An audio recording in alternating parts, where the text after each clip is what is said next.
delight. Horror movies and fun they play. I want to go back there if just for a day. Chat about gory things that they watch. Zombie tales and a vampire's munch. Slasher thrills and a ghost find prey. I want to go back there if just for a day. DEADPIT's on and I gotta stay. Back to their voices, let my troubles sway. Where horror roams and creatures play. I want to go back there if just for a day. Creepy fears under full moon's cast. Rewind the scars from a bloody past. Redneck tales in December or May. DEADPIT wants to go back there if just for a day.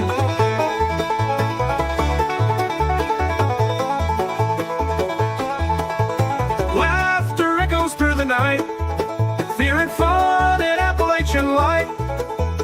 Voices curse and the banjos play. I just want to go back there just for a day.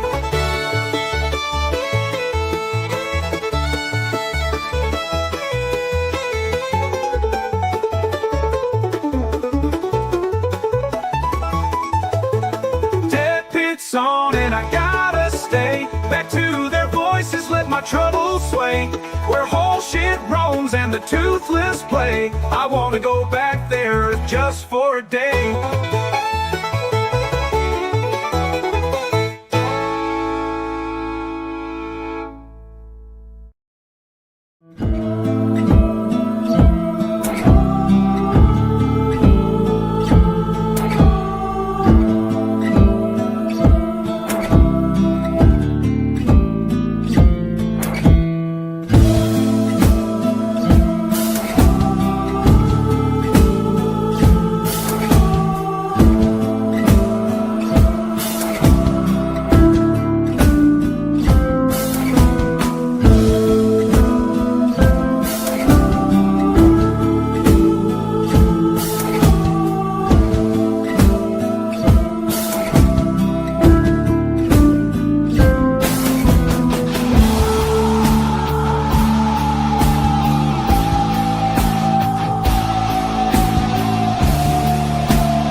Howdy, everybody, and welcome. I'm the Creepy Kentuckian. I'm Uncle Bill. How are y'all? Buddy, I'm doing great. I'm doing great because it's been a while. It's been a long time since we rock and rolled with the man. He's been busy, right? Spending all that money that he made. Multi-millionaire producer Michael Slipcase Felsher. I am excited. He has now graciously donated a building in his name to us where the new recording studio will be with all the money that he made from the last couple of releases. So yeah, we're really thankful for that. We owe him a big debt that we'll never be able to pay because we're poor hillbillies here in Eastern Kentucky. But we are hillbilly historians, which is why I'm positive that we'll definitely be on one of these upcoming releases. No doubt, in my mind, anyway. He's here. Michael Slipcase Felsher. No. Give me 2 scoops today. Swear I won't tell a soul. Don't worry, we're gonna have to ask on me. Oh, Slippy, 2 scoops. Hurry up, goddamn. Hurry up, goddamn, Slippy now. How you doing, man? It's been a little while. I don't know if it's been that long, but Well, it's been a while since we went live on one of okay. these. We did do an interview with David Gregory from yeah, Films yeah. A month or 2 ago. But it's been a couple months on that, I think. Yeah, time It's flies. February, maybe. I think I don't forget what's right. But Jesus is coming back on Sunday, and we got Felsher on here tonight. So What? it's all Oh good. wow! Okay, thanks for that. Good to have you on. There's going to be no controversy on this show. No, not at all. Yeah, Glad you could be associated with this program. Yes. I'm questioning that association right now. Actually, I'm not sure. Last time we talked to you, though, No you'd only question. made your first million, and now you're a multimillionaire. So I mean, Okay, again, things I don't know. You seem to have this idea that it's just been a money train because of trick or treat. And I'm here to tell you, it's a little like that. But no, it's not. It's not. No, but really, I mean, it's we put a lot of money into that. So there's a lot of recruitment that needed to happen in order to get the money back. Yeah. So, speaking of money bags, though, Erie Guts wanted to give him a shout out because he gifted 10 DEADPIT Radio memberships a little bit earlier. He's been doing that on all the live streams lately. Oh, that's nice of Erie Guts. Erie, we appreciate it, man. Very for cool. Sure. And yeah, this is kind of Ask Slippy anything Oh God. and anything at all because Crater asked, how big is Batista's dick? He's asking anything. I don't know. Yeah. I've never I seen don't. it. I've never seen it. I wouldn't. How the hell would I know? But we are getting asked anything tonight, and you are too. Okay, So, well, I'll give him that. I've never been asked that question before. Here's a good one, though. Here's a good question coming at you right here, though. Does your new Rolls Royce have air conditioning seat? of course. I drive a Chevy Equinox. I don't have a fucking Rolls Royce. Are you kidding me? He's got one of those vehicles that drive themselves. No, I do not have one of those. Follow-up question. Slippy bought a second home, perhaps a cabin getaway in Upper Michigan. Get that trick-or-treat money. No, I've been able to pay my rent here, or my mortgage here. He's investing in multiple dispensaries up in the Michigan area to make even more and more money. No, there's too many dispensaries up here. There's so many of them. I don't know how they all. Then again, I forget most people around here like to stay high all the time. So Yes. but no, there's. Dude, I remember last year. Was it last? I think it was last year, yeah. The second we drove into Michigan, we started seeing the big billboards. Oh, really? Dispensaries, yeah. Like Yeah, no, literally they're a not mile shy into about Michigan. advertising here at all. Especially south of here, between Detroit and Toledo, there's a couple towns. I think that's all they do now. Is just dispensaries. I think. I That's think all they have. eventually it's going to be nationwide. It's just going to take a little while. Yeah, it It's will. Because coming. at the end of the day, I think people have wisened up to the fact that this is not going to cause people to go on kill Casey rampages. Was it Robin Williams who said it'll help you do a lot of things, but it does not make you feel fucking empowered. Right. You just kind of like whatever, dude. Hey. So. Yeah, I feel So- like alcohol is much What more was your dangerous. Oh yeah. What was your first big purchase though? From the first, would it have been like what? 250 grand, something like that. Whatever. You I got. don't know. Look, I don't like talking about money stuff because it's like I do though. I'm good for you. I'm curious. No. That's his interview I didn't style. really. I didn't really. No, that's not true. I did get some stuff fixed around the house that hadn't been fixed. Well, you even upgraded the pussy hammock even more since the last time we saw it. That's not really an upgrade. That's just the bed that was on the desk here that I just threw on that bed because he kept knocking it off the damn desk all the time. Okay. But in terms of, I fixed my garage door opener. I got a replacement door, a back door for the patio. Some lighting. I had some recessed lighting in a couple rooms in the house. So, I mean, a few things here and there, but nothing. It's not like I went out the next day and went, that's it. I'm now buying myself an Airstream trailer and I'm going to travel the country and, buy myself a nice little home nestled up in the Burbank Hills in California. No, Trick or Treat did well, but it has not afforded me a lifestyles of the rich and famous lifestyle. You heard it here first, though. So let's Slippy with his extravagance. We've done some Purchases. reinvesting, I think, with some more titles. So they will Well, talk about that's them the in a thing. There's a lot more work coming up. Right now is actually really tight because of tax time. That's the thing. Turns out when you make more money, they want more of it. second. Fuck, I know. So that's, You know what's what pisses me off, man? How can they fucking tax Patreon? How? Like that's a donation. But no. They find a way. Sons of bitches. They find a way. Yes. Super sticker, 99 cents. Every little bit helps us here in I Eastern think Kentucky. I think this first question though had to be the first question for some reason. It's a super chat, and this is actually for Slippy.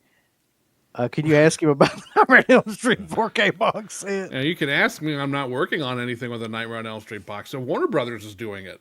Right. But Yeah. you've had to have heard through the grapevine. Give us some details on it. I haven't heard, Warner Brothers doesn't talk to me. Well, you probably know some people that's working on it, though. They No, talk to you now because you're They in the do big all. money. Warner Brothers does all their stuff in house. I've never been able to get them to work for them ever. Never. I mean, I worked on Warner Brothers titles that were licensed to other companies, but I've never worked for Warner Brothers directly. They do all their stuff in house. They don't. And now I would. My only hope is I hope they do commentary tracks for all the films that don't have them yet, because there's a lot like 2, 3, 4, 5, and 6. There are no commentary tracks for any of those movies. Well, Pretty looks sure like- they did one for 2 because Jack Shoulder was on there talking about I something. tried to find out if they did. I thought maybe they had done one in the Laserdisc days, but they never did. I think the only ones they've ever had one done was for the first one, and then everything, including after New Nightmare. But I don't think they ever did one before. I'm just saying Jack Shoulder was talking about the new release. Oh yeah, he was. Yeah, he went in to supervise the master. And Or my at least only a other documentary or something. I don't know if they said exactly what happened, but yeah, they filmed some stuff together. Yeah, I'm sure they're going to have something on there, and I hope that they. You probably did it, Sleepy. So I did. right? I did. I was guarantee you moderating. did. You probably did. Not. What else I about did. it? I did not. I did not. Every time you tell I'm me, not- you always did. I'm not involved. My only real hope for that says I hope they include the unrated version of 5, which has only been available on Surely to VHS. God, it's got to be an improvement over what they released. Yeah, and because 5 is a good looking movie. Say whatever you want about Part 5, and you could say plenty. It's a good looking film. So This I didn't know about this, but Nubbin This says is that great. you're giving away copies of Fright Night 2 to the first 50 people that type scoops in the chat. about that, Nubbins is full of shit. No, I didn't know. That's a great idea. That's a great promo. No, giveaway. it's a terrible idea. I hate it, and I'm never going to do All it. right.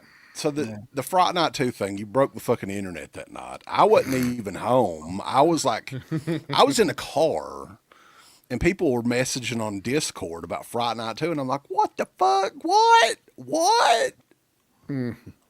Nobody saw that coming. And we've only asked you about that 500 times. What? Well, yeah, that's You the never thing. said a fucking word about it.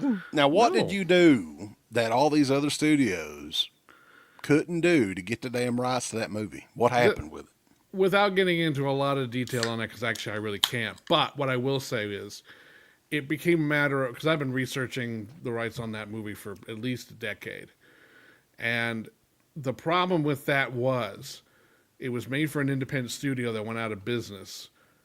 Most of the producers and the people who backed that company are dead now, and the rights to Fright Night got a little tied up because of the remake.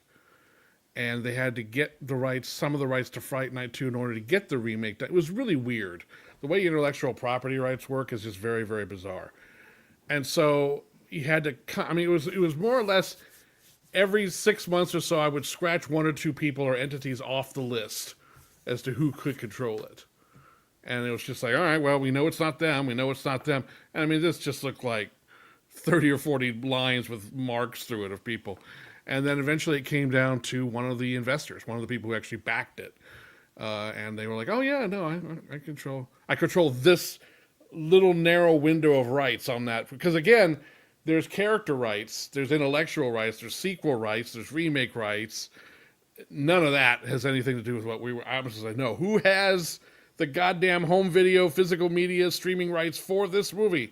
I was like, oh, okay, yeah, so they figured it out. Again, it required going back through paperwork. It required going back through contracts that were in storage and fucking Reseda somewhere in California. And it's just like, oh, it turns out, yeah, I guess I do. And it's like, oh, that's wonderful. Thank you. So let me ask you about this. We never really talked about this before. Let's say somebody like that comes out and they say, okay, I have the rights to this or whatever. Like, how do you verify that? Do you send it to like a lawyer or like what's the... Okay. Yeah, you do. Yeah, we have a lawyer, send out scripts with a lawyer, and they go through, do a copyright search. Is that the same guy that Demon Dave's talking about? He's cussing you all out on a daily basis. I don't know anything about that, so I don't know. But there's Need to actually get you all together. There's actually a couple different people that we've used. Me and Bridges there. But I'm not involved in that, and Lord knows I'm not getting dragged into that. But you just do your research, and you just have to triple check and double check and make sure, and just at the end of the day, it takes a long time. I was ready to announce on Fright Night 2 6 months ago, but it was just like, no, we got to do diligence and make sure, because the last thing you want to do is, hey, we're doing Fright Night 2, and then someone goes, what the fuck are you talking about? Well, I was thinking there's a long trail of people that's kind of happened to, like Here's the thing about something like that is I've seen it happen with people who had it nailed down, absolutely nailed down. Like, and I was still nervous when I made the announcement that night, because as much work as you do, all it takes is, oh, I forgot about that dude. Or I forgot about that. Oh, shit. It's just, especially with these movies that were independent productions 30 plus years ago, and banks have gotten involved, and companies that bought it as part of a package of things that, like that's how some of these companies end up with movies that weren't even in the movie business. It's just, and then sometimes it can revert back to an individual who doesn't even know that they own it. And then they're just like, oh, that's cool, neat. Thanks for letting me know. And so it was generally in those situations too, like with Fright Night 2. Did they know like how kind of sought after that movie is? Not fully. No, Okay. I mean they knew it was popular. I mean certainly it's Fright Night, so that's unlike Trick or Treat. Fright Night's a franchise, and it's a situation where there's name value. That was another complicated matter of this, because since there have been remakes and there have been other, Fright Night films done, including another Fright Night 2, it was just like, well, we need to make sure that they don't somehow retroactively claim this. It's a It whole... would suck to go through all that paperwork and everything. You'd have the rights to the other Fright Night too. No, there was no mistaking that. That was a completely different thing there. So, hypothetically speaking, and you don't have to talk about it yet or anything because you may not even know anything. Hypothetically, what would you want to do with this release? Like, They're going to do what we did with Trick or Treat. Full on documentary. We've already shot people. With a camera, right?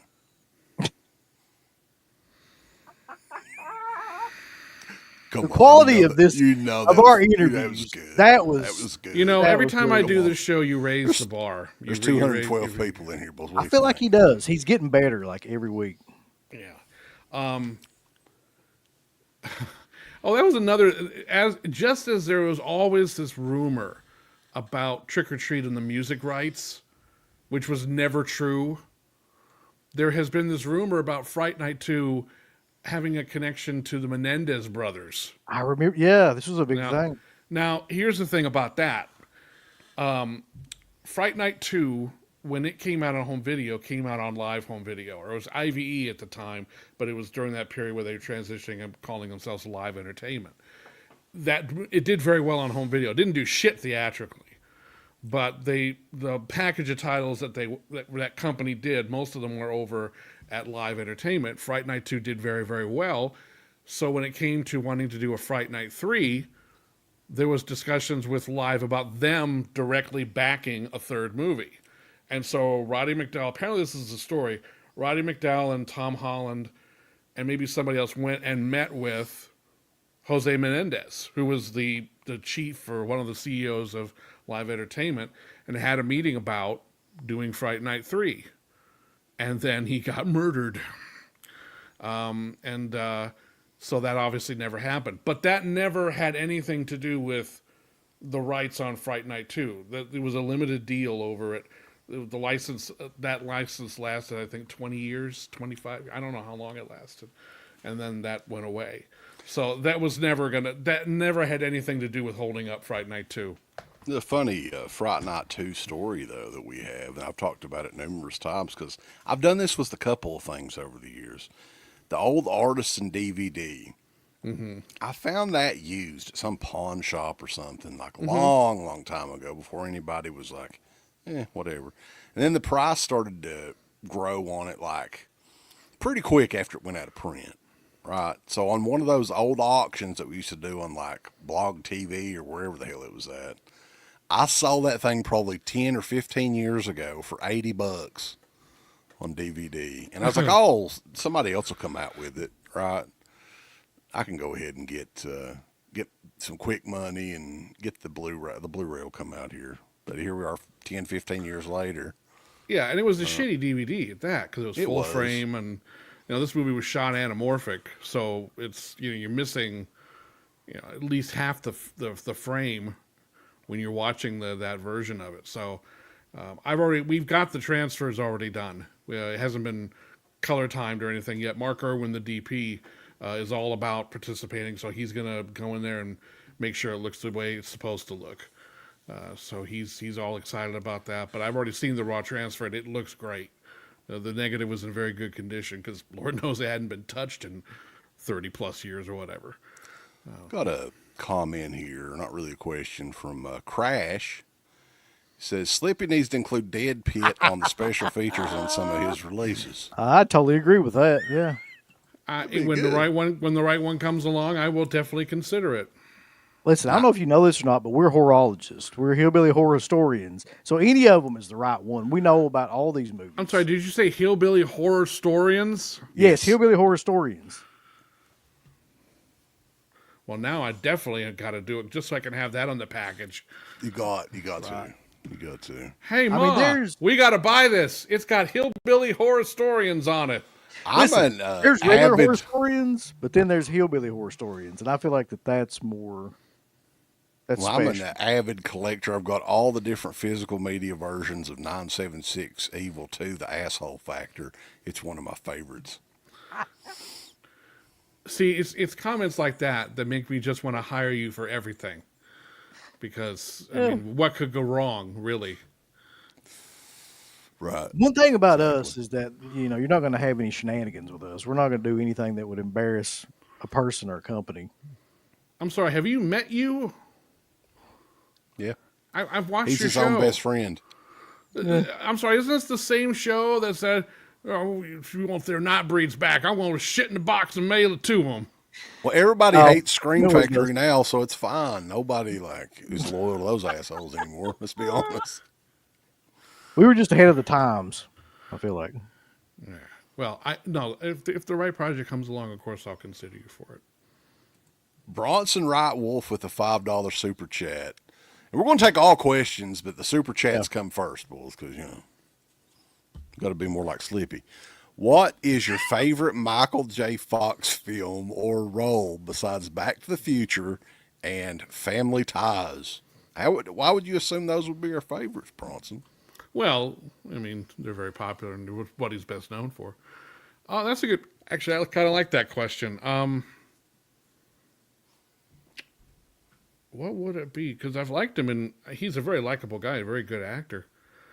I thought he was great in Casualties of War, the Brian De Palma Vietnam movie with Sean Penn. It was definitely a different sort of movie for him at the time. Yeah, it was. But he played he was the moral conscience of the film because he's kind of dragged along and witnesses things that are just horrific, and he's the only one that kind of stands up and says this isn't right.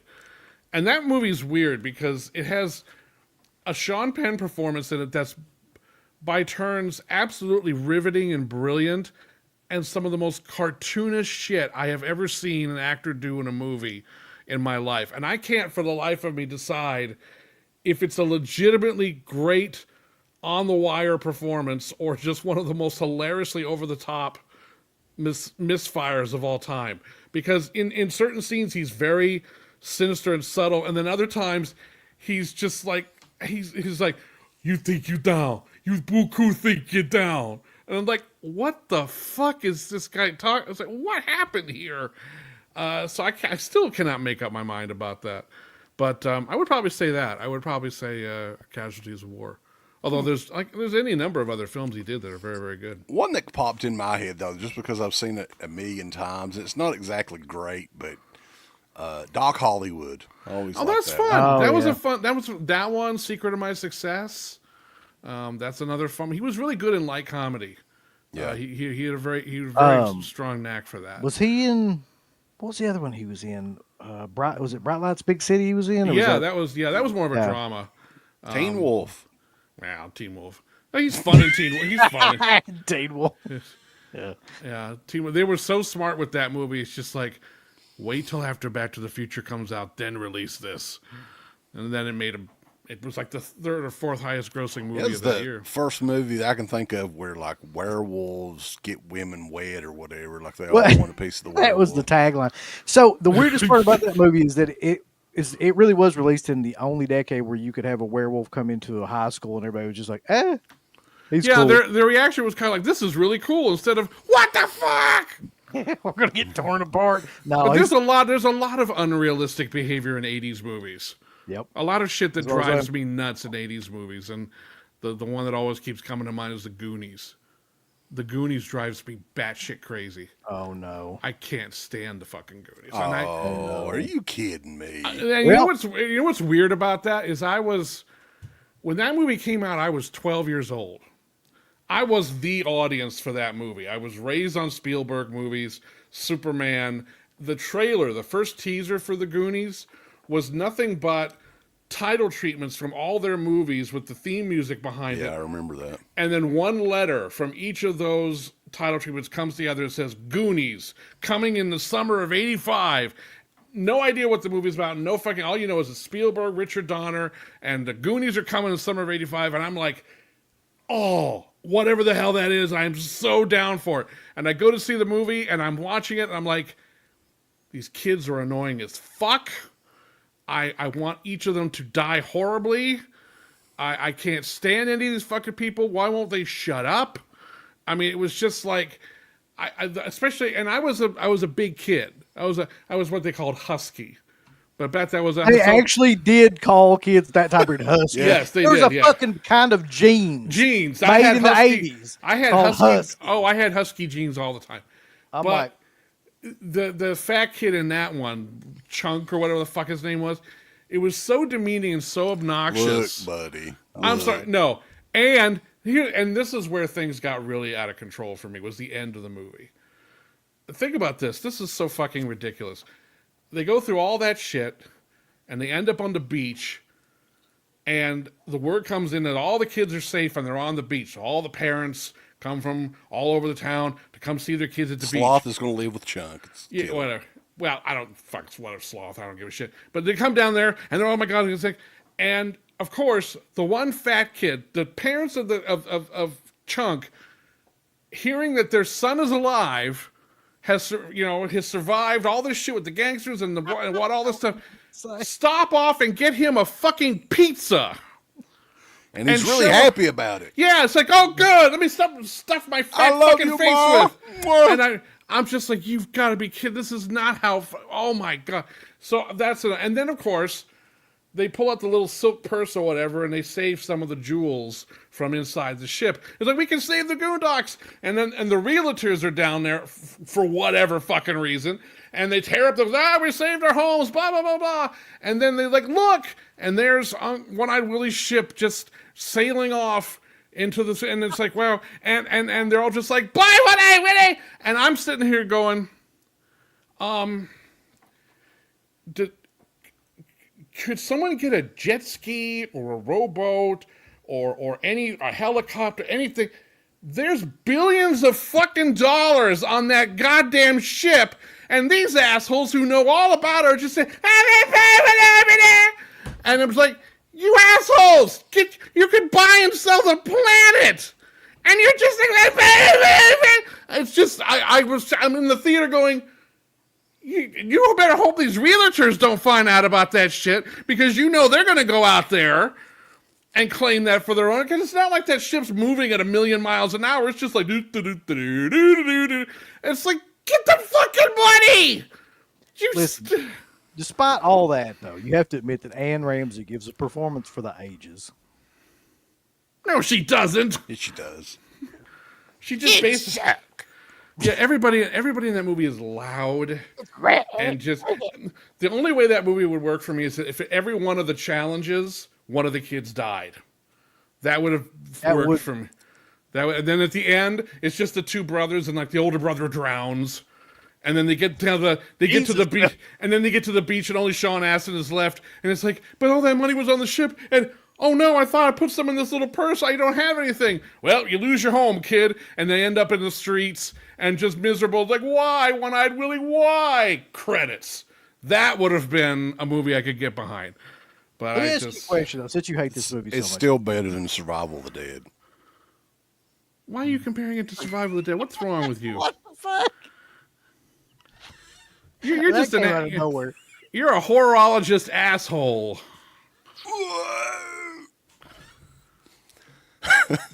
One-Eyed Willie, clearly a euphemism for a dong. Now, Well, yeah. we talk about that for a minute. Like, why did that need to be in that movie? It's a kids' movie. Why did we need dong innuendo in a kids' movie at that time? That dog turned around. I was like, you said dong. There's too much. There's just too much going on in that movie. It's like, what, does this thing really need gangsters in it? Yes, Well, it's we like- did need that. I think so, yeah. Yeah, and it's just Especially like, one that sung opera. It's great. and then the fat kid's just like, and it's compare that to Monster Squad a couple years later, which is much more nuanced, and I actually liked those kids. And I liked Monster Squad too, but that was totally a ripoff from the Goonies. Somebody did bring this up to me, and I've never been able to get this out of my head, Felsher, which is kind of like what you're talking about, but in a different movie. I've never been able to unthink about this since they said this, but somebody brought up that in Fright Night, every character in that movie kind of like hates the other character, and they're always bitching at each other. Oh, they are. throughout They are very much so. They're just. I Like, cannot get that out of my head now because I never paid attention to that, but it's true. Like they're there's always also, like, there's all sorts of things like that, like in like Lost Boys, which is another film I don't like that much. But the end of that movie pisses me off when the Greg's like, "That's the one thing I never liked about this town was all the goddamn vampires," and then the cuts, and I'm like, no, I need the next 5 minutes where the family beats the living shit out of Grandpa for not filling him in on this little fact. You know, it's just like, you motherfucking son of a bitch, miserable old bastard, didn't tell us about this shit. You know how many lives you could have saved, you fuck? really information they could have used earlier. Yeah, it's just, oh, no. We're That's just more tearing apart super all the chats. movies that I love. This is not going the way I felt like it would. Go ahead. Bronson with another $5 super chat. Thank you, man. Mike Myers and Eddie Murphy were in Shrek. I never thought we'd be talking about Shrek on here. Yeah. What are your thoughts on Eddie and Mike playing multiple characters in some of their films? That's great. They're terrific. Eddie especially, like in Bowfinger, which is one of his most underrated films. He's fantastic in that. Nutty Professor, he should have gotten an Oscar nomination for both those movies. Even Norbit, which is a terrible movie. I actually kind of like it. It's a bad It's movie. bad. Yeah, it's bad. But his performances are very committed, and he knows how to make that makeup work. Whereas something like whenever Martin Lawrence does it in Big Mama's House, I don't buy it for a fucking second. And it makes everybody else in the movie look like an idiot for believing in it. Like White Chicks. What kind of monstrous nightmare shit was that? I'm supposed to believe those. I didn't believe them as human beings, let alone as fucking white girls. You know, come on. He's like, he can play like an elderly person really well, too. Well, Like his the old voice Jewish and man, everything. in Coming to Yeah. America, I couldn't believe it when the credit came on at the end. It said it was him. I was like, what? Yeah, and even like the movie Life at the end. When Oh, like, it's Life. like- He's that's an underrated film. Of I Life. think so, too. I Yeah, like it's one of Life my a lot. favorites. I like Life movie a lot. But yeah, I mean, he's totally like the makeup was great in that too. Like, Yeah, he worked with Rick legit. Baker a lot on those movies, and back then he just Coming to America. I'm pretty sure Rick Baker won makeup Oscar for that year, and I think they won. I don't remember who it was. I don't know if Rick came in and did Nutty Professor or not. But it was come on, man, what are you doing? You gonna suplex that cat, Phil? You guys were pretty much. Dick Fitzwell with the $4.99 super chat talking about Hunter's Blood, which that's the one we think it's for sure coming out this year. Yeah, because we're done. I mean, I'm done with that. I'm just finalizing the artwork and the final cut of the featurette. So And he met Billy Bob and talked with him about. Did you have Billy Bob on the? I wanted to, but I got a no response, and and that's one of those frustrating ones where I don't. If I bumped into him, I bet you he would have done it, absolutely. But it was also corresponding. The timing was bad because he was working on Landman, and then the show came out and became really, really big. So there were a lot of demands on his time. I would have loved to have gotten Billy Bob to talk about it. He's a crazy talented guy too. Very, very talented dude. I would have thought he would have done it. I don't know why, but he just seems like a guy that would do something like that. Like, I don't know. We were watching. I kind of had the feeling he would too, but again, it's just like sometimes you just got to go through the right people. Simple Plan. The Arrow did a 4K. Oh my god, dude! He should have won. He should have gotten an Oscar nomination. That's Sam Raimi's best movie. I think so too. It is. Yeah. It is Sam Raimi's best movie. That's the and then it's. I love A Simple Plan. I just think that movie is so underrated, and it's so quiet and chilling and subtle and just brilliantly written and performed. I mean, the speech that Billy Bob has in the car where he was talking about the girl he was dating. Yep. And turns out it was all kind of a joke. And he's like, oh, no. He's okay right. with it? Yeah, he's just like, no, I'm all right with it. It was okay. She was cool about it. I was like, oh. And you could just see the heartbreak on Bill Paxton's face. Like, oh, that character was so good. Like, it was completely believable, number one. And just like everything he said was believable and heartbreaking, like, especially towards the end of the movie. Oh, yeah. Especially the last scene, too. Oh, like, yeah. When he's just like, I don't need you to look. You don't need to look at me. I don't want to live with this shit.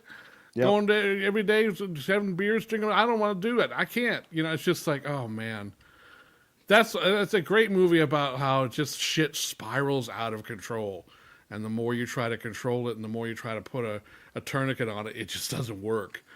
And it's just, it's a brilliant film. I love Danny Elfman's score for that. Because it's kind of made me wonder where Raimi's career would have went had he not done those Spider-Man movies and just continued on with because that was a big Simple Plan was after Quick and the Dead, which wasn't a particularly big success. I think it was like 98. Yeah, or so. It was 98. Yeah, somewhere in there, and he did The Gift right after that, which was sort of similar, but I don't like that one quite as much as A Simple Plan. Yeah, it doesn't fire on all cylinders like A Simple Plan. But yeah, I think. Look, he wanted to do Spider-Man. That was something he very much wanted to do. But I think it put him on a path that was like bigger and bigger and bigger and bigger, and it's just like, no, man, I wish that. He's never done anything like Simple Plan since. Nope. And I feel like they just threw buckets of money at him, and he just kind of was like, all right, well, let's do that. He did that Oz movie, and it's just like, this is just Army of Darkness. This is the story. It's the same story. And it's like, well, he's already kind of done this. But, look, he'll always be one of my favorite filmmakers, even if I've never met the man. You never met him? Never met him. That's crazy. Really? He's from fucking Michigan. I know, and I've produced full-length documentaries on like 3 of his movies and produced Blu-rays of like 5 others. And I've never met him. He doesn't do interviews. He just doesn't do them. Right. And he's been to conventions. I've seen him at conventions, but it's like, I don't want to just walk up and say, hi. Yeah. I produced all this stuff and you never showed up for any of it. That'd be killer, Felch, if you said that too. I know. And I want to respect his choice, though. At the end of the day, it's just like, I understand if you don't want to. Well, he did put the kibosh on a pretty killer feature that was on that Book of the Dead edition too, right? Oh, Black Monday, yeah. He going to fuck away. No! Yeah. Get that off. That's pretty much what happened, yeah.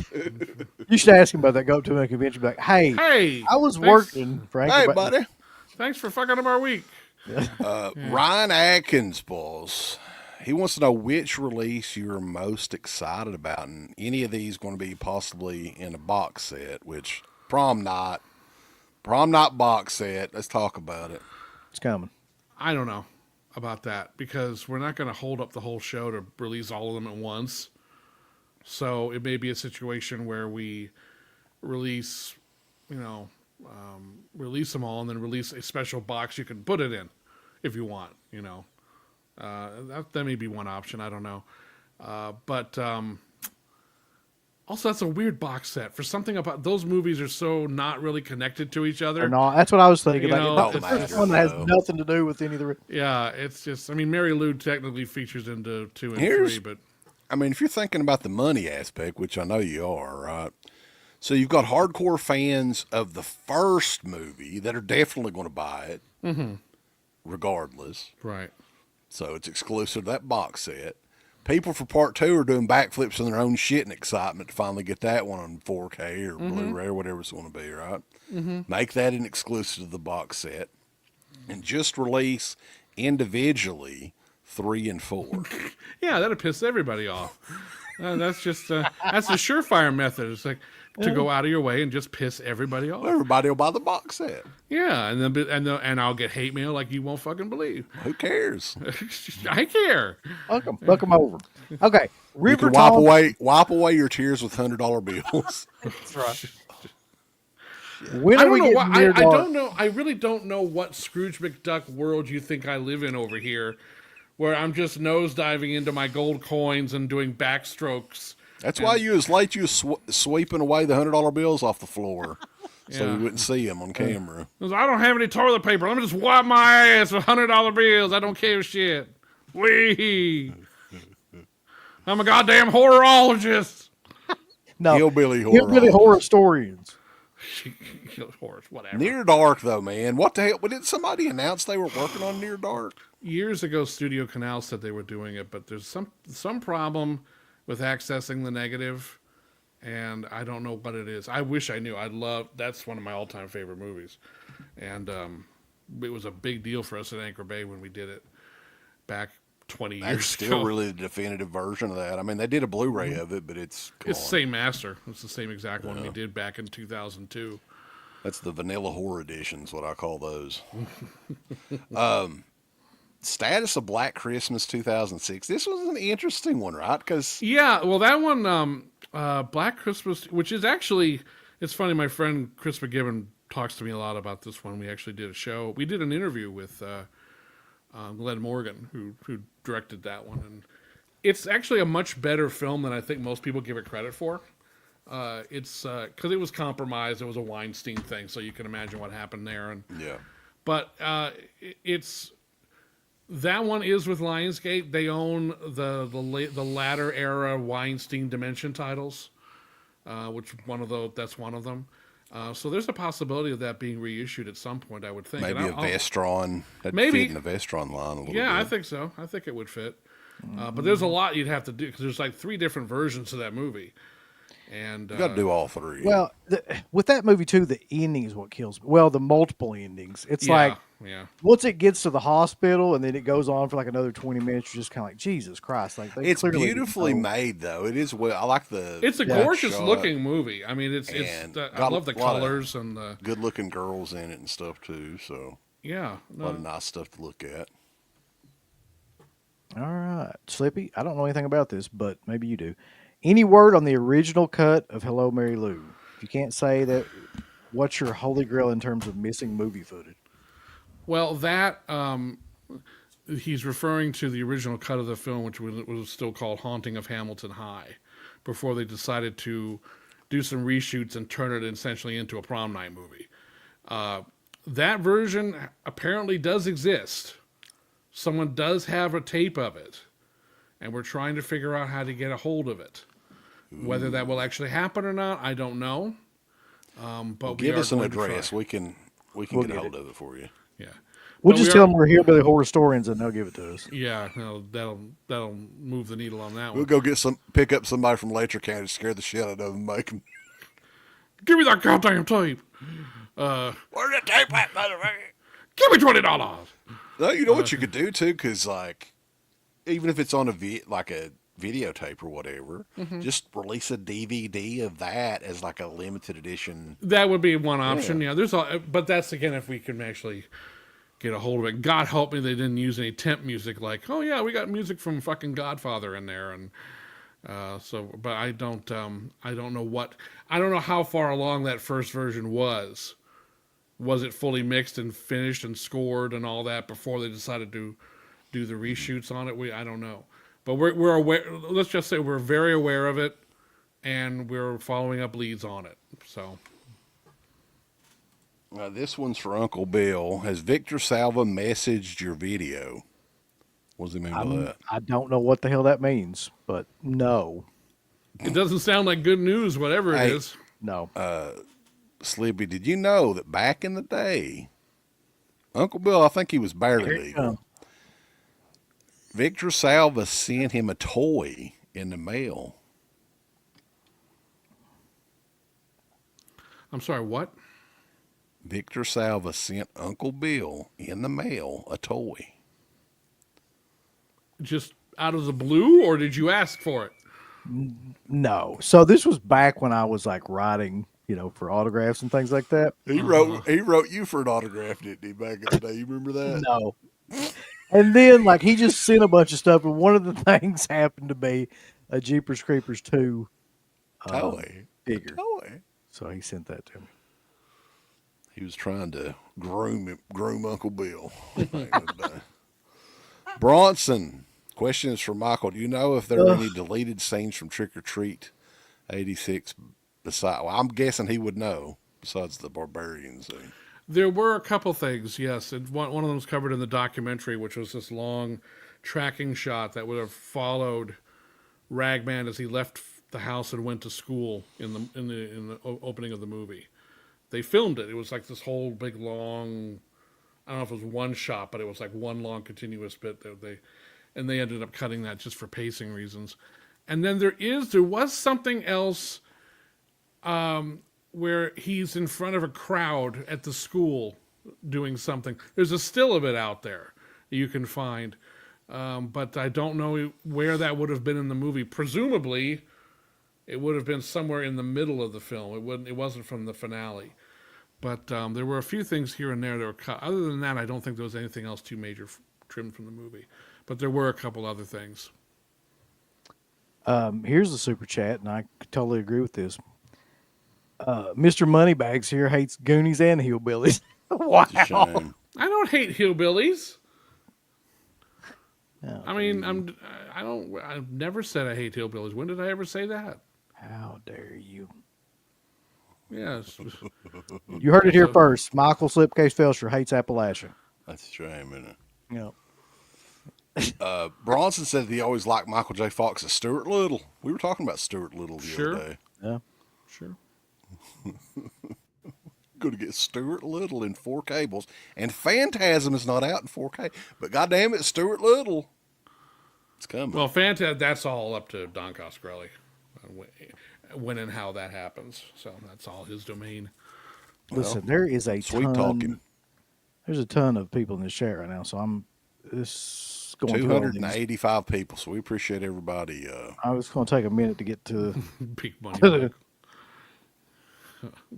We do have some of these questions I can't even put in here. We could look through these for a second, because we do have, because you've got a new gimmick, Slippy. So you got to have a new theme song. Yeah. Right? Oh, no. Another one. And Matt, the composer of the original 2 Scoops, I mean, if you're going to make all that money, you got to do some hustling, right? So this is the 2 Scoops hustle. Oh no. You ready for it? I am. Fantastic, Matt. You're going to meet him. Hey, he's going to be face to face at Living Dead Weekend, so you can smack the shit out of him if you want to. And then you probably With do a $100 song about bill. that. Yeah. No, he's very talented. Slippy 2 Scoops, pulling up in a tank. Cash so tall, liquor chill in the bank. Red flicks flip, Fright Night in the vault. 4K crispy horror hitters we exalt. 2 Scoops, flipping reels to racks. Mercedes slide, rims spinning stacks. Prom night 2, next wave of the stash. Cinema king, turning screams into cash. Dark frames drip, Blu-ray for the weird. Collectors lining up, voices loud, they cheer. Grimy sellers crumble, they can't compete. 2 Scoops dominate, making horror sleek. Late night drives, moon reflecting the bends. Fright Night fans, ode to twisted friends. He got the reels, got the feel. Cinema gold, 2 Scoops empire, legends to be told. Prom queen screaming in gruesome HD. Cult classic, hustle the man too beastly. Hands dusty from crates, revive the dead. Movies resurrected, 2 scoops ahead. 2 scoops, flipping reels to racks. Mercedes slide, rims spinning stacks. Prom night 2, next wave of the stash. Cinema king, turning screams into cash. Screams into cash. That should be like on your side. Turn screens into cash. Why all the mentions of Mercedes? I don't own a fucking Mercedes. Yet, but you will. Yeah, it's coming. No, I'm not going to own a fucking Mercedes. The transition. It's slowly going to happen. Next time I'm going to come on here, I'm going to put like I'm going to film it at like some guy's mansion nearby or something. And I'm just going to have like gold all over me and be like, yo, what up? Just 2 scoops. Embracing the real, yo. We got those Jinko jeans are coming back, right? Get you a pair of them. Get you a shirt like this. A backwards hat and a FUBU jersey. Sure. Yeah, that's... I mean, nobody else, to be fair, though, nobody else gets their own song every single time they do a show. You know what I mean? Yeah, this is true. I do feel, actually, I am still deeply flattered at the end of the day. Even though I don't know who that song's about. 2 scoops. I don't know that person. But it's really well done. Yeah. Born to be Rad is in the house. I think he was going to try to join us tonight, but I don't know. It was Bronson with another super chat. Your top 3 favorite Robin Williams films. Oh, that's tough. I'm gonna have to look at, because there's so many different ones. I loved his performance. I mean, he was always, he made some crap, but there was 1 Hour Photo. I'm a big fan of that movie. I like that one a lot. It's a great one. Another film he did, World's Greatest Dad, was one of the later ones he made with that Bobcat Goldthwait directed. Really good film, really twisted, and he was extremely good in that. What else? I mean, obviously, Good Will Hunting and all the classics. You know what? The Birdcage. He's really, really good in that too. I don't think I've ever seen very, that. very, very different part for him. It's not the more extravagant, flamboyant part. It's much more reserved. Good Morning Vietnam. that one got his name out there for sure. That was kind of the first one where the critics started taking notice. Because I think I got him his first Oscar nomination. What about Now I can't watch Dead Poet Society ever again, though, without thinking about that damn Saturday Night Live. Oh, skit. Farewell, Mr. Bunting. Yep. Yeah, I love that. It's so well done. Never So, watched that now. what about Mrs. Doubtfire? That's probably his most famous. That's a good one. I mean, he's great. And then Aladdin. I love Popeye. I'm a big Popeye fan. Yeah, I do too. I think he's great. So no, What he do you was think great. about all these new Popeye movies that's coming out? You want to check any of those out? No. Popeye the Slayer. Yeah. You do a box set of all those in 4K. That could be a and good 5 red people shirt. buy them, and I'd be rich. That's too late. You're for already that joke. rich. More All right. stacks of cash. for Cash. the- Are you Mr. still working with Vestron? And Zach, I Yeah. don't know if you saw this or not, but Vestron is definitely still releasing things. They just announced May. something recently. Yeah, they're doing May, which I didn't work on, but that second In site May. release was already, yeah. I think And that's then fun. All of Me with Steve Martin and Lily Tomlin is coming. So, is there any Vestron ones that you worked on that's still coming? Or Oh no? yeah. Finishing up one this week actually, and then I start another one in 2 weeks. So there's I can't say which which one? ones they are. I can't say. Of course you can. Yeah, good. The money's on the line, folks. You can't say right now. I will say that the one that I'm finishing up this week, and then the one I will be starting on are both ones in the genre. They're both, one is definitely a horror movie, and definitely the other one is more it's more of a thriller, but it's definitely one that One will thing appeal to people. I kind of respect about Lionsgate, and especially the Vestron label, is they haven't tried to re-release any 4Ks or anything as of yet. But do you know if that's something they're thinking That's about been doing? discussed. It has been talked because there's certain ones from the catalog, from the Vestron catalog, that are ripe for a 4K. Like Chopping Mall, I think would be one that would make a lot of sense. Maximum Overdrive, It would certainly make a lot of sense. But we have not, as of yet, pushed the button on that. But there will be a point coming up, I think, where they will be day and date 4K and Blu-ray for the titles. We're not there yet, but we're going to be getting there pretty soon.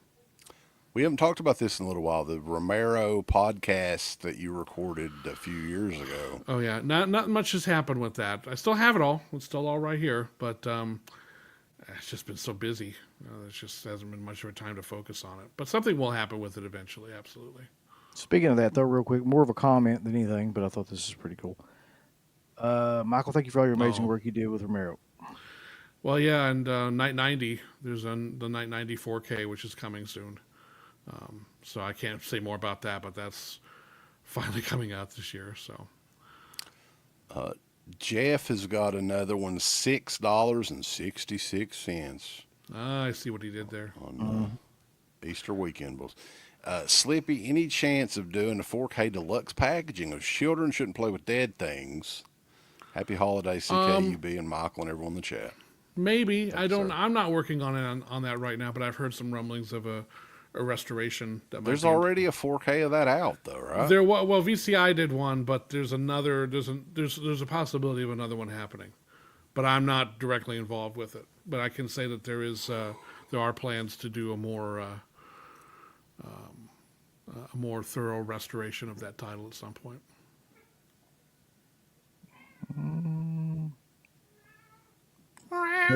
Let's see. Anyone working on your Blood attention. Salvage? No, the producer of that hates that movie and doesn't want to talk about it. I think everybody else hates that movie, too. Nobody requests it. No, I'd love to re-release that one. I know Vinegar Syndrome would love to re-release that. So anybody would. But the Well, if producer, he hates it, why don't you just sell it outright for some big amount? I have made that argument, but it does not seem to be getting anywhere. He Loves Horror says, too, that the lead in Prom Night 2 needs to do a fresh video interview or commentary track. That film always oddly fascinated me. We're going to be certainly reaching out to everybody on Prom Night 2, so... That girl doesn't she do conventions and stuff? From Lisa, time to time? yeah, Lisa Schrag, she does, yeah. So I know who reps That her. shouldn't be a problem. I hope not. I certainly hope not. Business of Fear, Big Money Mike. What is your favorite genre of film? Horror films.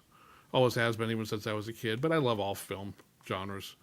But horror has always been my first love, I guess you could say, since forever, pretty much. Yeah. Got another one, too. John Cafferty is going on tour this year Beaver Brown Band. to make a 4K of Eddie and the Cruisers. Why not? Hell yeah. Yeah, that's not one that's really on my to-do list at the moment, but I would love to see that.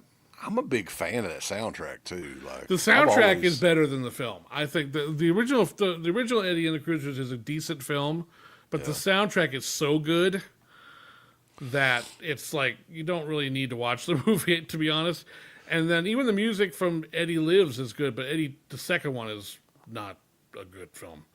Not really, but I kind of like it. Like the at the very end of Eddie and the Cruisers is pretty fucking hilarious too. Like it's pretty hokey ending where he's like standing there with the fucking like Grizzly Adams. Oh, he's beer. got this huge. I was confused actually as a kid. I didn't know who that even was. Yeah. I was just like, who's that old man looking at the TV? Why is Billy Bob from the mountains looking at the TV? Why did I give a shit about this new character? But honest, like I like Eddie and the Cruisers and everything, but fuck, like I don't need to get every damn movie in 4K. So I would just want, hell, I'd rather have a remastered soundtrack. I mean that's just on the dark side. Oh yeah, That's what everybody's saying like that. Too. It almost sounded like he was pushing a turd. Well, Springsteen came out, and then everybody started that doing that in the 80s. Yeah, it was like... Yeah, that was... But it was on the... It almost sounded like he was straining on the bowl. oh On the dark side. Everybody had that for a while. Sun's coming out, nothing is real. He had the super hot chili. Oh, Oh, we got another super chat. I don't know if you saw this one or not. Some people are calling you Scoopy on here. I don't know if that. Scoopy. the Devils.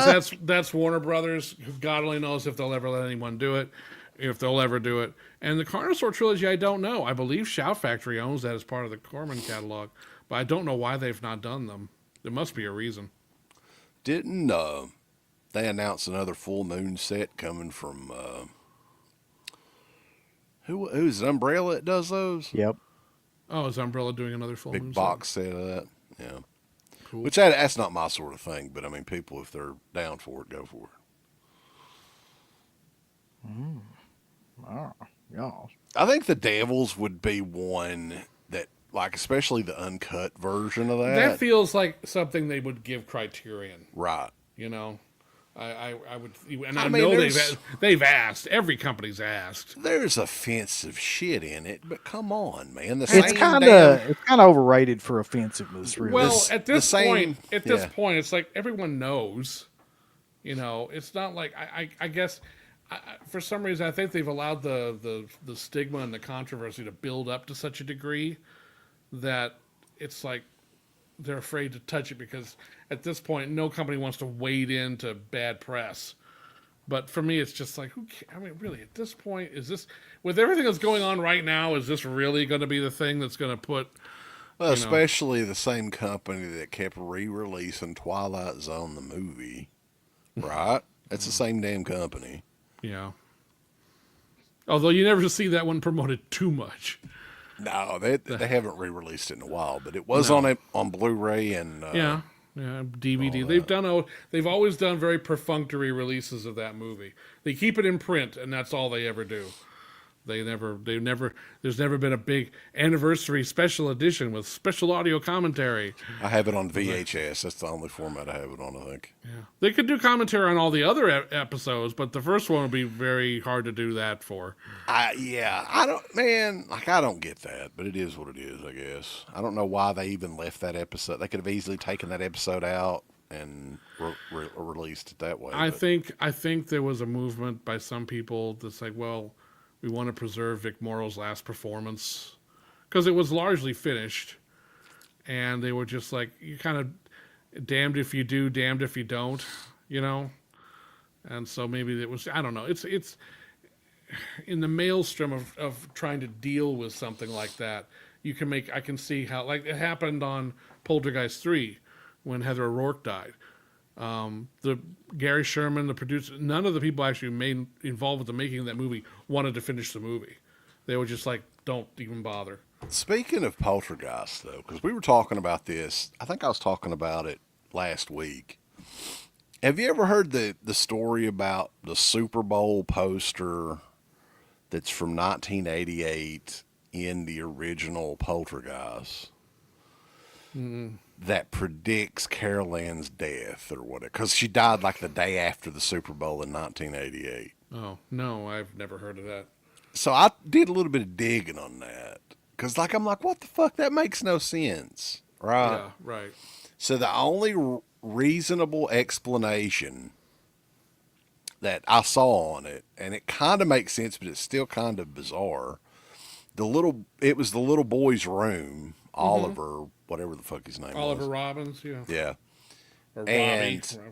they were making caricature posters at the time of, hey, 6 years from now, I want to be Rookie of the Year in the Super Bowl. Mm-hmm. And I'm like, that kind of makes sense, but that's still... What? So you're saying like you'd have like a kid that would be like 6 years from now, I'm going to be old enough to be like Rookie of the Year? They would like make a caricature picture at a fair or something like that, and it had Rookie of the Year on it at Super Bowl, whatever it was, 20. Jesus, that's... But I'm like, if that's the awful. Case, because clearly, you could see the year Super Bowl 1988, and it's just odd. Like, I was always like, why would that... I just always thought that was very strange. Well, I've never heard that. I'll have to look into that. I've never heard that before. But I have a feeling it's just a very bizarre, as with most things, a very bizarre coincidence. Yeah, Yeah. the explanation I heard, that is the only one that made any sense, though. Yeah. Dirk on here, are you staying with the six? And again, I've got another 666 super chat. Appreciate it, Dirk. But at a 66 price point, you plan on upping it each time like a maniacal villain. No, we are not. We are. I don't know. We're not. It depends on what the contents of the box are. We're not going to arbitrarily just stick with a price point for everything. That's no. And the six that was an in joke for Trick or Treat. That was three sixes. Okay, yeah. So it was like, and we weren't going to charge $6.66 for it. So, but no, we're not committed to keeping that price point. It'll be based on, okay, this is how much it costs. This is what's in it. This is what we're going to charge for this. Some might be less. Some might be more. It depends. I don't. So no, that's not going to be the set red shirt price point for things going forward. Bunch of questions just about different films. What's going on with the rights to Blood Rage? I don't know anything. It's still out on Arrow? Arrow already That's what I came thought, out with it. Yeah, I worked on it. I produced some stuff for that. That's a good addition too. That's for a sure. great, yeah. It's not cranberry Will we sauce. will we ever see Innocent Blood come out on 4K? That's another one. Maybe Warner Brothers would license that to somebody, or they'll do it on their own. I could see Scream Factory maybe. That would, that one would be a logical one for them to do. I'm surprised it hasn't been done already. Yeah, it would be a rare non-re-release or something. How about a Lucifer Valentine box set from Red Shirt Pictures? Hell yeah. You could The get Vomit Gordall trilogy. You could get the Soska Probably sisters and not. that pregnant girl on there. Probably not. Probably not. No. Synth Addict for $5, man. We appreciate it. What are Slippy's favorite and least favorite DVD Blu-ray projects he worked on, and why? Maybe 2 of each. He says, keep up the great work. I haven't had too many least favorite. I've been lucky in that regards. But the ones that do come to mind, one was the Night of the Living Dead documentary, One for the Fire, which I came in on as an editor. And that ended up being compromised due to several factors. One including my time management. At the time I was busy and I didn't get on top of it the way I should have, and I lost several weeks, maybe in a couple months on that. Then the distributor moved up the delivery date and said the documentary couldn't be any longer than 90 minutes, and it had to be turned in on a Monday, and it was like the Thursday before. So I had to reconstruct the whole thing from scratch, basically, because it wouldn't have worked otherwise. And the 2 co-directors and producers of the thing stopped talking to each other before I even began to edit. So that created a whole thing there too. So there was just a lot going on with that just, the final documentary a lot of people like, but every time I look at it, it's not even color corrected. That's how fast it was to try to get something out the door. But based on the footage that we had and what could have been done, I always look at that one as a big miss. For a variety, and I own a piece of that too. In terms of I can't just lay that on other people's doorsteps. I was a part of the problem on that one. The other one that comes to mind was Texas Chainsaw Massacre: Next Generation. That was not having anything to do with any of the people who actually made the movie. The actors that I got, the special effects guy, Kim Henkel. Great, loved working with them. Had no problems with them whatsoever.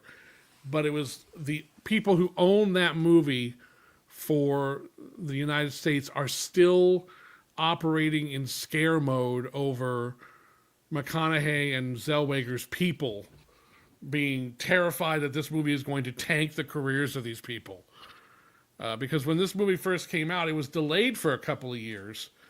And by the time it was ready to come out, McConaughey was getting ready to break out big with A Time to Kill, and Zellweger had Jerry Maguire coming out later that year. And independently, the people around them were like, we can't have this chainsaw movie come out and potentially ruin all that for them. And so there's just been this, you can't use them in the advertising. You can't even mention that they're in the movie to the whatever degree you can.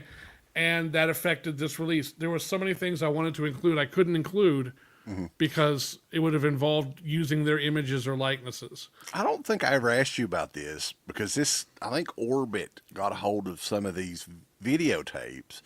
And do you know anything about, it was a VHS edition and it was under the title Return of the Texas Chainsaw Massacre. That cut is actually on the Blu-ray, the Scream Factory Blu-ray. What was that VHS from? Because it was dated like 94 or 95. It was a Canadian release, if I remember correctly, that they came out. Or they might have done an independent release before they got picked up by the studio down the line. I don't remember exactly how that came to be.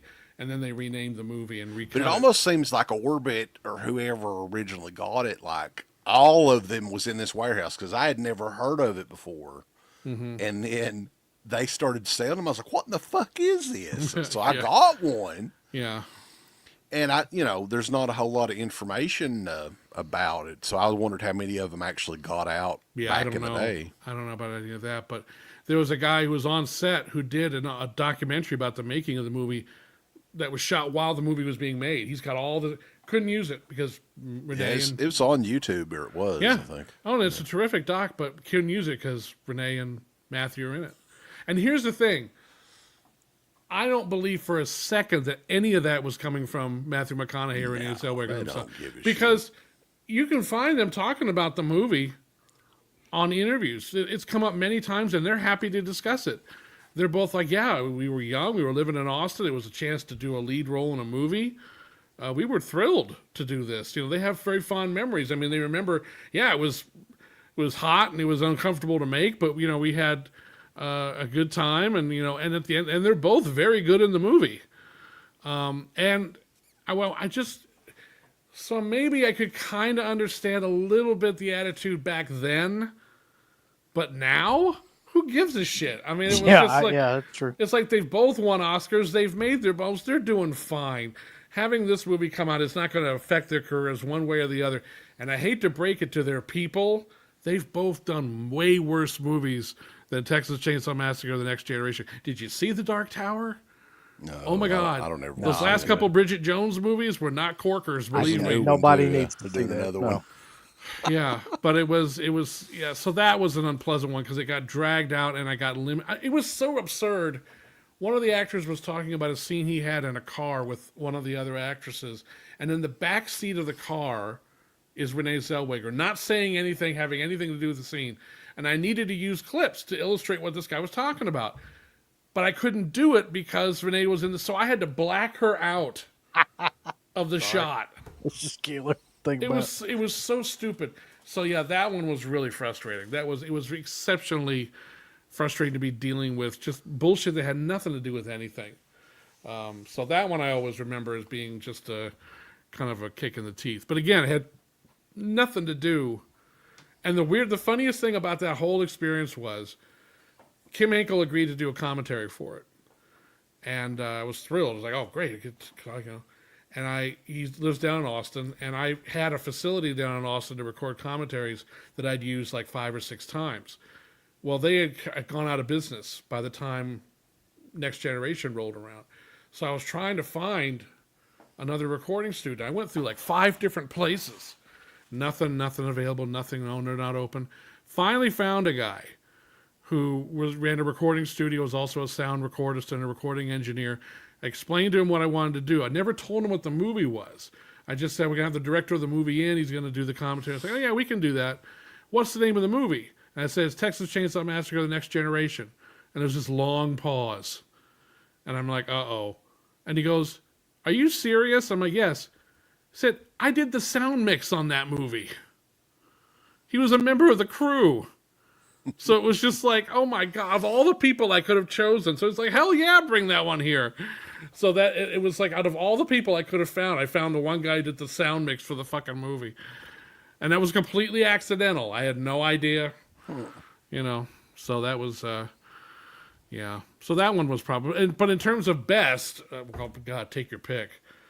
After Effects, Creep Show, Monster Squad, Night of the Creeps, Tales from the Dark Side, well, Trick or Treat. One of the biggest projects, which we need to mention, is the Jason Goes to Hell documentary, one of the biggest like documentaries I guess that you've worked on recently. Yeah, that's a big one. It's coming up. We're going to be premiering it at Texas Frightmare Weekend here in the States. So what's the idea with that? Is it going to get an individual release, or are you going to do a streaming thing? Or We're closing up the deal right now for the distributor that's going to take it. And it will come out on physical media first before it hits streaming. So it will be, and then we're going to play it at a few festivals and conventions between now and probably like October. Was there ever any talks about putting it on that Arrow 4K? Because that would have made a lot of sense. No, because it's strong enough to do it's on its own thing. That was never a consideration. No. Okay. What the fuck? I got you. He's doing the money thing. Well, we could go back there though, just for a day. Like that, Jason Goes to Hell was like that was hyped better than any of those Friday the 13th movies back in the day. I'm old enough to remember this one. They had a good marketing campaign for it. I saw it twice in the theater. That was the only one. It did well. Saw. People forget it actually did pretty well theatrically, and then on home video it was a huge hit because that was the first Friday the 13th movie that had an unrated version. Before that, they had never had one of those. So they took advantage of the unrated, R-rated thing finally for home video for a Friday the 13th movie, and it was a big... I don't know why they keep re-releasing the R-rated version with these Blu-ray sets. Who the fuck's going to want to watch that? Even Adam Marcus is like, why? Why would you want to watch that? And I did some new features for the Arrow Blu-ray, so the 4K. Yeah, there's a commentary on there, I think, that you did. Yes, with Uncle Creepy, Steve Barton.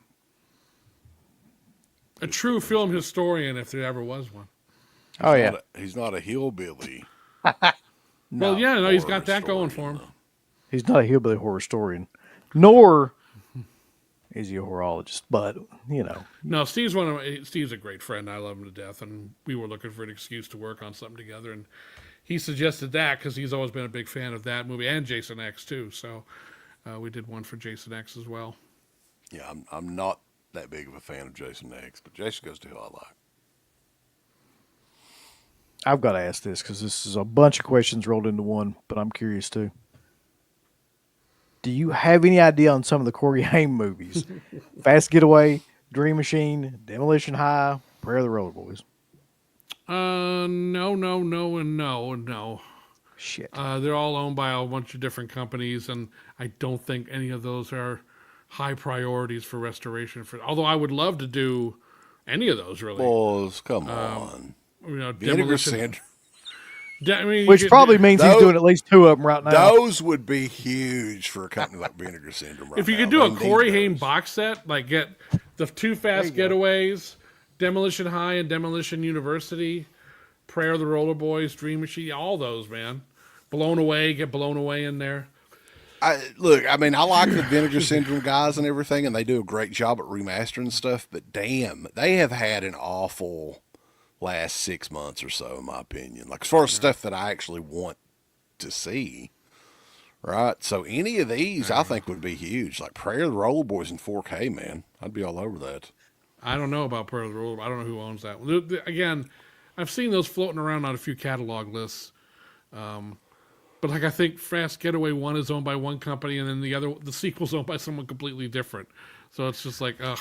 You almost wonder if it's like some sort of issue with his estate as well, because none of his movies hardly have. Like Watchers is another one. Well, right? Watchers is one of those ones that's caught up between 5 entities that were involved in that. That's another one like a Fright Night 2 or Trick or Treat, where I've been trying to do the research on that one for a long time too. And it's just that one's proving increasingly difficult to unravel. And we also don't know where the elements are for that one. At least with Fright Night 2 and Trick or Treat, I knew where the negatives were. But the Watchers, I don't know. The sequels are all fine. This has got to be the question of the night for me, though. Black Peter wants to know, Slippy, will you make breakfast with me while we listen to Subdivisions by Rush? Oh, man. Breakfast with him? Yeah. I would have totally gone down for that, except for the fact you want to listen to Rush. Rush sucks. Just the idea of like you listening to Subdivisions Rush makes me happy to think Oh, about. right. Out of all the bands you could choose, Rush. Oh, God. No, sorry, I can't do that. But thanks for the thanks for the offer. But no, no. What's your favorite breakfast meal, though? If we want to talk breakfast, your ideal breakfast. I'm a traditional kind of guy, so like scrambled eggs with cheese, bacon extremely well done, hash browns almost burned, and grits. What about biscuits and gravy? I can go for that, but I prefer bacon gravy than I do to sausage gravy. There used to be a place. There used to be a place in Charlotte, North Carolina, when I was growing up, and my dad and I would meet there for breakfast a couple times a week. It was this little hole-in-the-wall joint, and they made every morning fresh bacon gravy and biscuits, or sausage gravy and biscuits. It was the best shit in the world. It was a little place called the Rebel Room, and it was exactly what you think it was. But it was so fucking good, because it was just like, oh my God, it was just the best shit ever. I'm sure I took a couple years off my life eating all that stuff. But it's worth it. Like there's Asheville, there's this chain of places I think called Biscuit Head or something like that. Biscuitville. Maybe it's that. Well, now there's a couple of there's one chain in West Virginia called Tudor's Biscuit World. It's here too. There's one up the road. Their breakfast, I never went for years. This is a whole thing with Tudor's Biscuit World, because I would drive from North Carolina to Michigan and back and forth over the last 25 years. I do it like at least 2 or 3 times a year. And I would always see signs for Tudor's Biscuit World. And I was like, what the fuck is Tudor's Biscuit World? Gigantic biscuits. It's crazy. Well, here's the thing. I never went because I was either always traveling at night, or I think twice I actually said, I'm going to find out what one of these places is. And it was one of those frustrating situations where you get off the highway and it says, Tudor's Biscuit World, 3 miles this way. And I'm like, no, I'm not driving no damn 3 miles. Finally, though, I was driving down to see my mother in Charlotte, and I was driving from Ohio. And I said, I left really early in the morning, and I was going to hit West Virginia like around 7 or 8 in the morning. And I said, you know what? Today's the day. I don't give a fuck how far it is. I'm going to goddamn Tudor's Biscuit World. So I found the first one, and I went there, and I made a mistake. I ordered 2 sandwiches. Right. And they handed me this bag, and it was like this. Oh, thank you very much. It's like a big duffel bag of food. Yeah. What was it? Do you put you put a bowling ball in my bag? Why would you do? These things were fucking huge, but they were the best goddamn breakfast sandwiches I ever had in my life. It's so insane, because when I finally got a chance to eat there, I was like, what in the fuck? It's like they put a 3-course meal on a biscuit and give it to you. Mine was a sausage, egg, a hash brown, and then the biscuit. And they didn't do, and I love them for this, they didn't do that folded egg bullshit. It was a fried egg, like the sausage egg McMuffin. What's funny is they can't even wrap those things. They're so damn big. Yeah. Like the wrappers are like falling off of them. No, I only ate one of the sandwiches, and I picked away at the second one for like the next 4 hours, because it was just, I didn't want to throw it out. It was so fucking good. But it was just like, I never made that mistake again. I'll tell you another place, though. It's like a regional place that maybe traveling you'll see one. I think they're in Virginia, Tennessee, and some parts of maybe North Carolina. It's called Pal's Sudden Service. And it's this little drive, like almost like Rallies, where you just drive through. Oh, yeah. I know Rallies. Yeah. It's a baby blue building with a gigantic hot dog and a gigantic hamburger. Man, like people brag up Whataburger. This place is better than Whataburger, in my opinion. Pal, I've never heard of Pal's Sudden. I've never seen this. Yeah. Awesome. Looks good, though. It's really good. Yeah, the big the Pal. gravy biscuit looks good. I haven't had the breakfast. I had the burgers and fries and stuff. So I'm trying to remember what the name. I remember that at Tudor's Biscuit World, they had names for all the sandwiches. Yeah, they had one that was like the coal miner. I don't know if that's regional to here, but like, I think one was called. I think one of the ones I had was called the Duke. I think sounds Probably right. sounds, yeah. but oh God, they were good. But I'll never forget them handing me the bag. Oh, Jesus Christ! I couldn't believe it either. Like the first time I got it, I was like, "What?" Well, there's and I didn't get anything on the side. It wasn't like I got hash browns on the side. No, or it's just like their that. regular biscuits that come with all that shit on them. There's a Tudor's in Pikeville that's like 20 minutes from here. So See, so. It was funny. I had the sandwiches and they were so delicious. I was both mad that it took me 25 years to actually have one, and it was also extremely grateful that I had not put 25 years of those things under my belt, because that would not have been good for me. That would have been. I would not have made it. You would not be talking to me right now. I would have been gone a long time ago. the LOVE machine is asking about any upcoming Hammer, Amicus, or Tygon 4Ks this year. I have no idea. You don't work. that was easy. That's kind of not your thing, is it? Not really. No.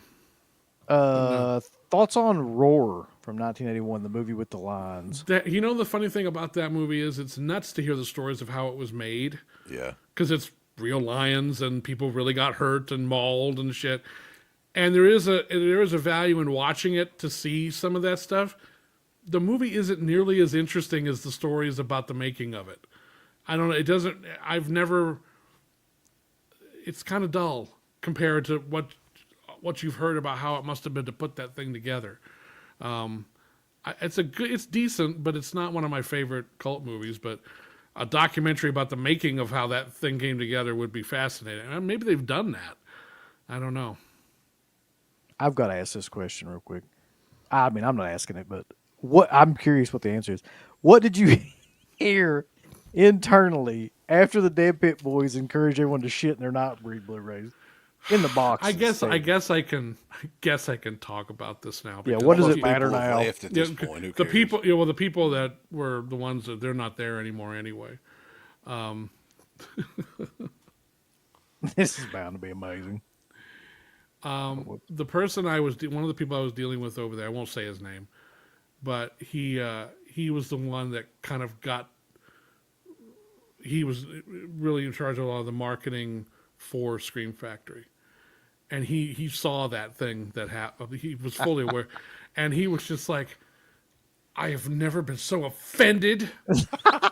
Were you on that show with us? That was like a live stream, I think. I don't remember I don't know if I was. I was on a show not long after that or around that time.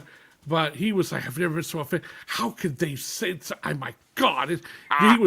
He was really pissed. I mean, like, so it's just like, that's disgusting. And it's just, I was so, it was just really like, and I'm like, and I of course had to be a real jackass and be like, yeah, they shouldn't have said that. That was wrong. And I don't approve of that either. You're right to be upset with those hillbilly bastards. I can't believe they would do that to you. Meanwhile, I'm just like, let it go. It's not like they actually shit in a box and mailed it to you.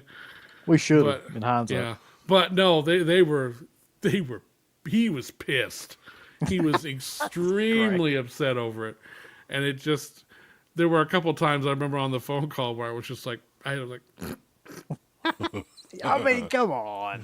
Well, let's be honest. How many fucking people out there actually sent that back to them? I'm willing to bet it's going to be very, very few. Here's the thing. I understood your argument, your overall stance on the matter, but you didn't help matters much by saying, I'll send it back to him. I'll shit in the box and mail it to him. I don't think we were really trying to help ourselves at all at that point. No, you really at that weren't. point, we didn't care at No, all. and then at least you didn't have the nerve to act surprised when they cut you off after that. No, we got it. Well, they'd already cut us off, I think, before then anyway, though. Yeah, but they were sending stuff to you again, obviously. And then, they were just like, no. But he was just like, oh, God. He was really disgusting. He was really pissed. And at first I thought he was joking around, but it's like, oh no, God, he's really offended by this. I'm so glad that he really was. I have no idea. Something else, though, that I kind of wanted to touch on and go back there, because last week we did a Anchor Bay Memory show, kind of like the rise and fall of Anchor Bay Entertainment. And you're a big fan of the TV movie Midnight Hour. And that is probably the most infamous, Yeah. most valuable still to this day release that Anchor Bay ever did. It's in the top 5, yeah, certainly. And it kind of had a funny story, I think, about it because it was in print very briefly, I guess, and nobody gave a shit, right, at the time. Well, it was in print for a couple of years, but, it was one of those things where it came out, a couple stores carried it, and then that was the end of that, and you could special order it for a while, but no one did. It was only after it went out of print that people went, hey, wait, what? And copies would go on eBay for $150, $200. And I know. And at one point, we purged the warehouse of anything we didn't have the rights to anymore. And I know that we had over 30 copies left, sealed, that just got thrown out. And when I found out that it happened, I was just like, do you know how many rent checks I could have paid with the fucking midnight hours? Oh, I was so pissed. But that was one where it was just like, yeah, no one gave a shit until you couldn't get it anymore. Right. And that happened with a few titles, but Midnight Hour was the one that everyone... You've got people that are selling DVD-Rs of the yeah. Anchor Bay release for like $100 and $150. I know. It's ridiculous. Yeah. It's on just, eBay. It's on eBay. And I hope someday... That's another one I'm fully convinced would be another Monster Squad if it were to come back out. Oh, yeah. People love that shit. Yeah. And it was... but that time period and everything. It was another one from like, 85? 85, yeah. And the funny thing is that was kind of early on in DVD lifespan, too. It was like 99, 2000, I think, when that came out. Because we did a VHS of it initially, and then we came back and did the DVD. And even the VHS is like $85, $90 now. That's insane. And forget about the original Vidmark VHS. That's like, you can't even find that anywhere. But it's that one was very... that just became like, oh my God, I didn't know you had the Midnight Hours. How could you not know? It was on our fucking catalog page for all this time. It was probably on deep discount DVD at one time for probably like $9.88 or something like that. Well, again, we couldn't give them away when we brought it out. No one wanted it. And then, take it away, but we want it. But they didn't give you the option at the time, like you were throwing away 30 copies of it. Say, hey, do you guys want to take some of these home and save them? Or well, we saved. I ordered stuff from the warehouse all the time, secretly, because I didn't give a shit. I was just like, I need these for promos. It was just, and if I had known they were going to throw, I only found out they threw them out like a week after it happened. Had I known in advance, I would have saved those. Are you kidding me? I would have saved that and like 5 other titles of stuff, some of the limited editions and things that we had out. And I would have just said, I quit, and just gone home and just put up, like create I could retire on these. Anchor Bay eBay, and just be like, I could use a new car. Here's a Midnight Hour for you. It was almost. Do you think it was one of those deals to where there weren't many sold either? Or how many do you think they made? We didn't. I don't know. We didn't make that many of them. We would have probably made a couple thousand. Because what we would do on some of the if it was like a B or a C title, you'd make a certain amount, and then once that was gone, you'd replenish. Funny story. I don't know if I've mentioned this on a stream, but this is a recurring dream that I have, that I find a sealed copy in a Goodwill, just out of the blue. And then I'm like, oh, I can't believe it. I've looked for years and years and years, and I finally found it, right? And then that's you when wake I wake up. Yeah. Oh yeah, no, and the thing is, that's a possibility, because that's not one that people, if you don't know about that movie, and you don't know the value of it, it's not even one you would necessarily even think to look up on eBay. So I bet you there have been copies found out in the wild like that, that were just like, Midnight Hour, the fuck is this, But yeah, I have not so far come across one in the wild like that. But it's been a lot. I mean, now especially, what few copies were out there have been gobbled up by the collectors. So, it's been 25 years. And the odds on it getting a re-release, you said today, is very slim. It's Disney. It's tied up over in Disney, and they're just not licensing anything out to anybody right now. And there's a huge amount of movies over there That, the Fox catalog, all the ABC stuff, all that. And, I would love, nothing would make me happier to see Midnight Hour come back out, just so they would finally make that DVD worthless, after all these years. Yeah. People that had that shit on eBay would be like, oh, yeah. hanging The themselves. minute hour we would announce it, it would be like, all the Midnight Hours go up for $25. Right. And I was like, oh, shit. That oh, happened shit. with Fade to Black was one of those that was worth some pretty big money too until that Vinegar Syndrome release came out, and then it was like $10, $15. Yeah, because we had the regular and then we had the double feature that had it on there. Yep. The drive-in double feature that had Fade to Black. I think it was Hell Night and Fade to Black. It was, yeah. Yeah. So you always see the panicking scalpers whenever these rare titles get released.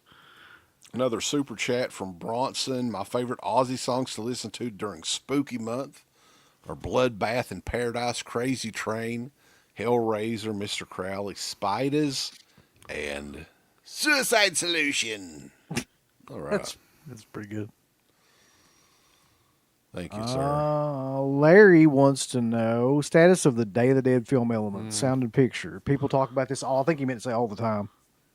I don't know what's going on with Day of the Dead. I've asked the producers, and it's radio silence. And I don't know if it's even still over at Scream Factory or not. You would think, with this year being the 40th, isn't it? The 40th anniversary? Why they wouldn't have that back out. Because it desperately needs a 4K restoration. And the negative is they have it, from what I understand, that was found. Or I don't know, it may have been a situation where it was never really lost, but someone went, oh, yeah, it's right here. I was like, oh, okay. So I don't know why. Yeah, I wish I had an answer for that, because I would desperately love to see Day of the Dead. Get Mike Gornick in there to really supervise the color on that properly, because it's never looked 100%. No edition has ever been 100% correct. And it would be wonderful to get finally an edition of it out there that's definitive, that has the right fucking sound on it, and, just as everything's... Well, and you're going to have they're doing a Day of the Dead reunion at that Living Dead Weekend show. Somebody wants to record a new commentary or some interviews or something like that. Well, I already did. I mean, I already did a full 90-minute documentary. Well, you can update it. Updated version. You can update Oh, well, I'll go do that right now. it. Do it.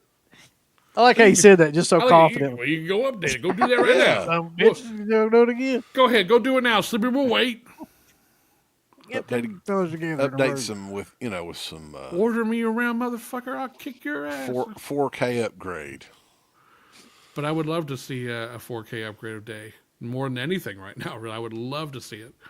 But I don't know. I just don't know what's going on. It's radio silence from everybody on that. And it's frustrating because it's Day of the Dead, Mm-hmm. Should not be that hard, yeah. No. Bronson also wanted to put over Fire in the Sky and Shot in the Dark. You have any favorite Aussie songs? Me? Yeah. I can't. Not really. I like Ozzy, but I've never been necessarily a fan.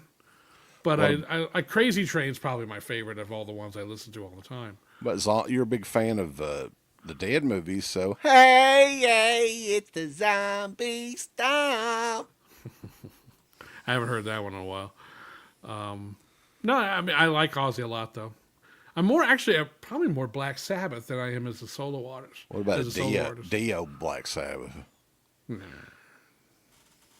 not so much. 4Ks of Sleepaway Camp 2 and 3. I thought some company had announced. I thought Treasured Films or somebody had announced those, or somebody. Sandpiper Pictures. They're doing Sandpiper. Blu-rays. Yeah. Oh yeah. I don't know. They've never remastered those though. Didn't somebody tell me that the scans from those Blu-rays are the same scans from the Anchor Bay DVDs? No, there were new scans done when Scream Factory did them. Or those were scans that had been done. Those were actual HD scans, but I don't know what's been done with them since. I'd love to see parts 2 and 3 come back out again. My only thing with those is I just wish Pamela Springsteen would talk about them. Well, I was going to ask you about that. Like for as long as we've been doing this show, we've tried to get in contact with her. to do anything, and so have a lot of other people too that we know. Oh yeah, I did. I did when I produced the Blu-rays. I actually got a hold of her number, and the outgoing message, you could tell it was her voice. Yep. And I was just like, please, Pamela. Come on, man. Come on, I really was. I was pretty much just like, oh, please. What's funny is she did like it's some sort of interview that she did on YouTube about her art or her pictures. She never talks about Sleepaway Camp. And literally, the video had like 40 views or something. Like I'm like, nobody. Come on now. I don't know. It'd be weird. It'd be interesting to see if that would ever happen. Have you ever heard anybody even like talk about her in that context? Like, does she just hate those movies, or does like? I don't know if it's a situation where she did them and she has just moved on with her life in a completely different direction. And she just doesn't want to talk. That's happened. I've come across that. Like Lisa Orgolini on Trick or Treat, same deal. Tracy Lynn apparently on the Fright Night too. She's the same kind of deal. Some people just they leave that behind and they just move on. It almost seems like immediately she was done though, because they couldn't even get her back for like photos for the poster art and stuff. I don't think. Yeah, I don't know what happened with but it's a shame. She's very appealing in both films. Oh yeah, she's the reason to watch both of those movies. I agree. Really. I agree. She is, especially Part 3, because Part 2 I like quite a bit. I never have been a huge Part 3 fan. Perry Mason. I'm glad you asked that, Bronson, because I have a lot of strong feelings about that song. I don't understand that song. It's got a killer fucking bass line in it. It's a killer song, but what the fuck? It's the weirdest song. It's about the show Perry Mason from Ozzy. It's like, hey, what was that writing session like? I wonder. There were some fire ants being snorted or something. I don't know. Yeah. Slippy. All right. So I think we're caught up with the question part now. Hell yeah. You've got a ton of stuff coming out. What can you tell us about any of it in terms of anything related to special features or any other parts of them? Well, I mean, Hunter's Blood is the next one up. And there's 2 commentaries on there. One with the producer and then a film historian commentary, which I know you'll love. And then we also have a making of documentary with about 6 or 7 members of the cast and the producer. We also got, and I got to thank a filmmaker named Mike Malloy for this. I think it was the story was he was planning a documentary about survivalist horror films. And he did an audio interview with Bruce Glover about his role in Hunter's Blood. And it's like a 15-minute interview, and he graciously licensed that to this release. So we will have a 15-minute interview. It's a very interesting interview with Bruce Glover on the disc, trailer theater spot, and then there'll be a booklet. I'm not sure we're still trying to figure out what the package is. It's not going to be as ornate as like Trick or Treats was, but it'll be more than just like a slipcase or a slip, like an O card or something. But we're figuring that out right now, so that'll be the next one up. After that, I don't know, because there's a lot of.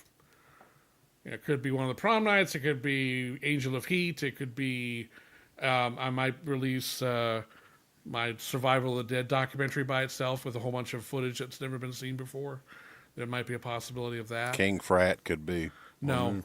And then there's, it's just a matter of 976 Evil 2's in there.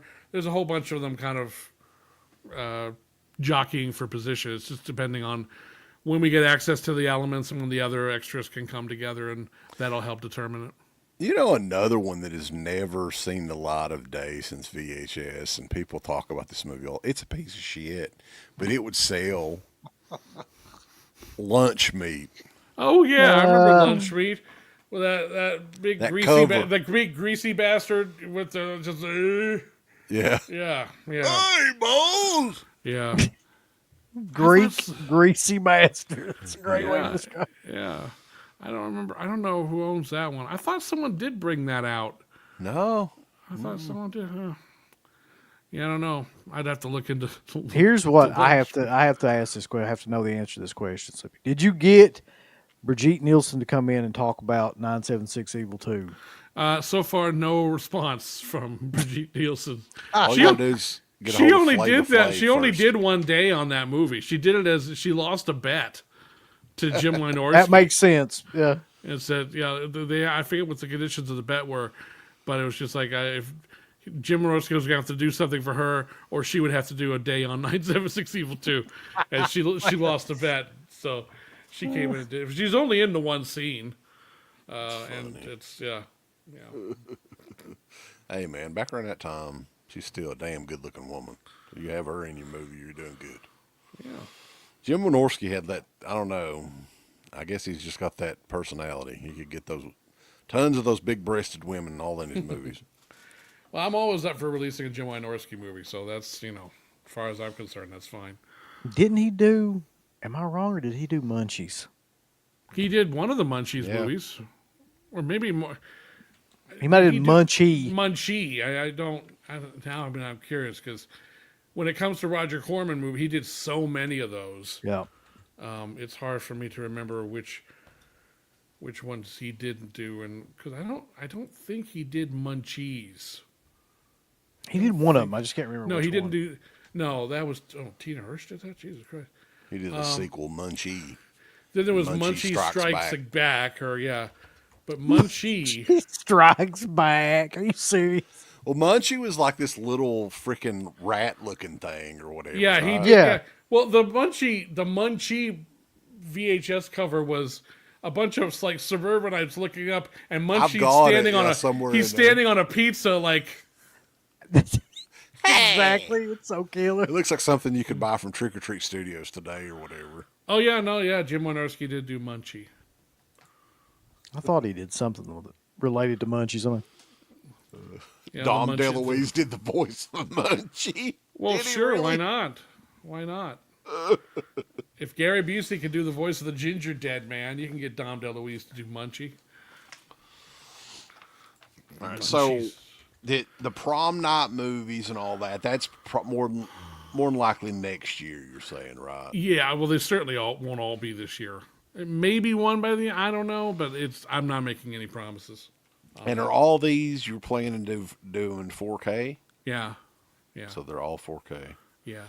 And then one thing that I noticed that happened with Trick or Treat when you did the standard edition, and I don't know if I'm sure Synapse was doing a few DVDs, but you did like a DVD edition of Trick or Treat.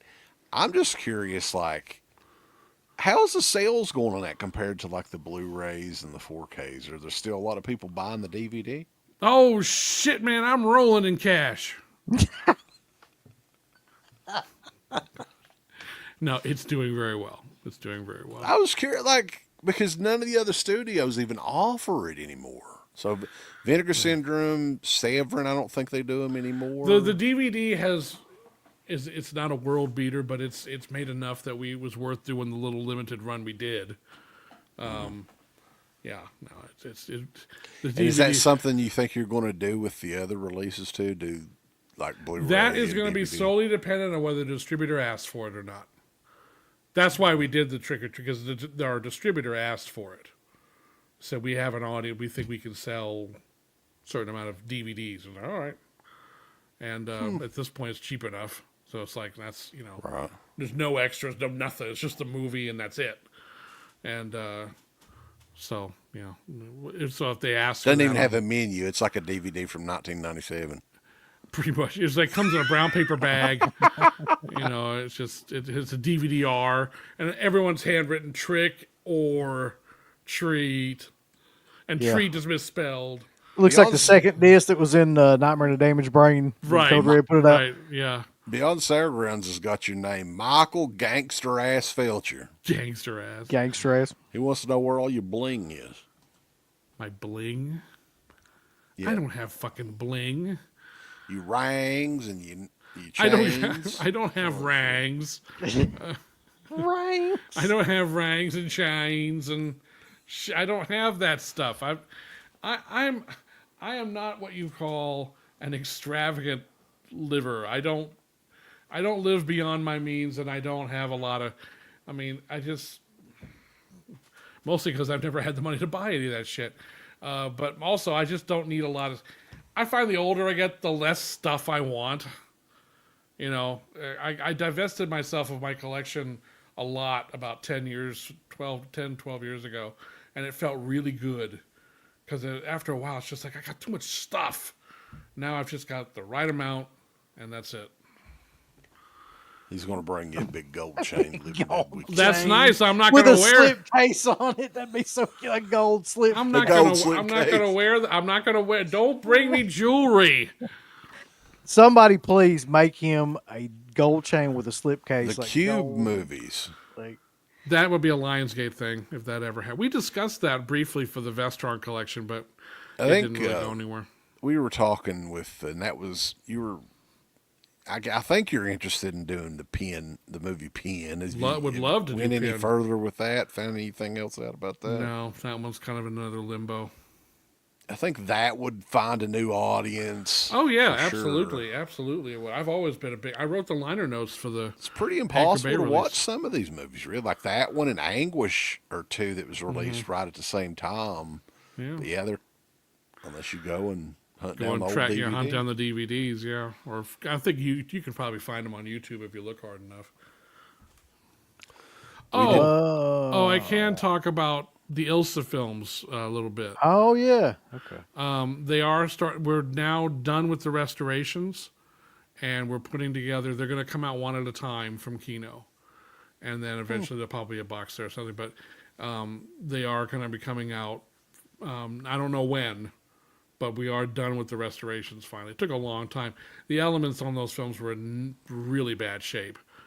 It took a lot to get those to work for it. But they do look really good.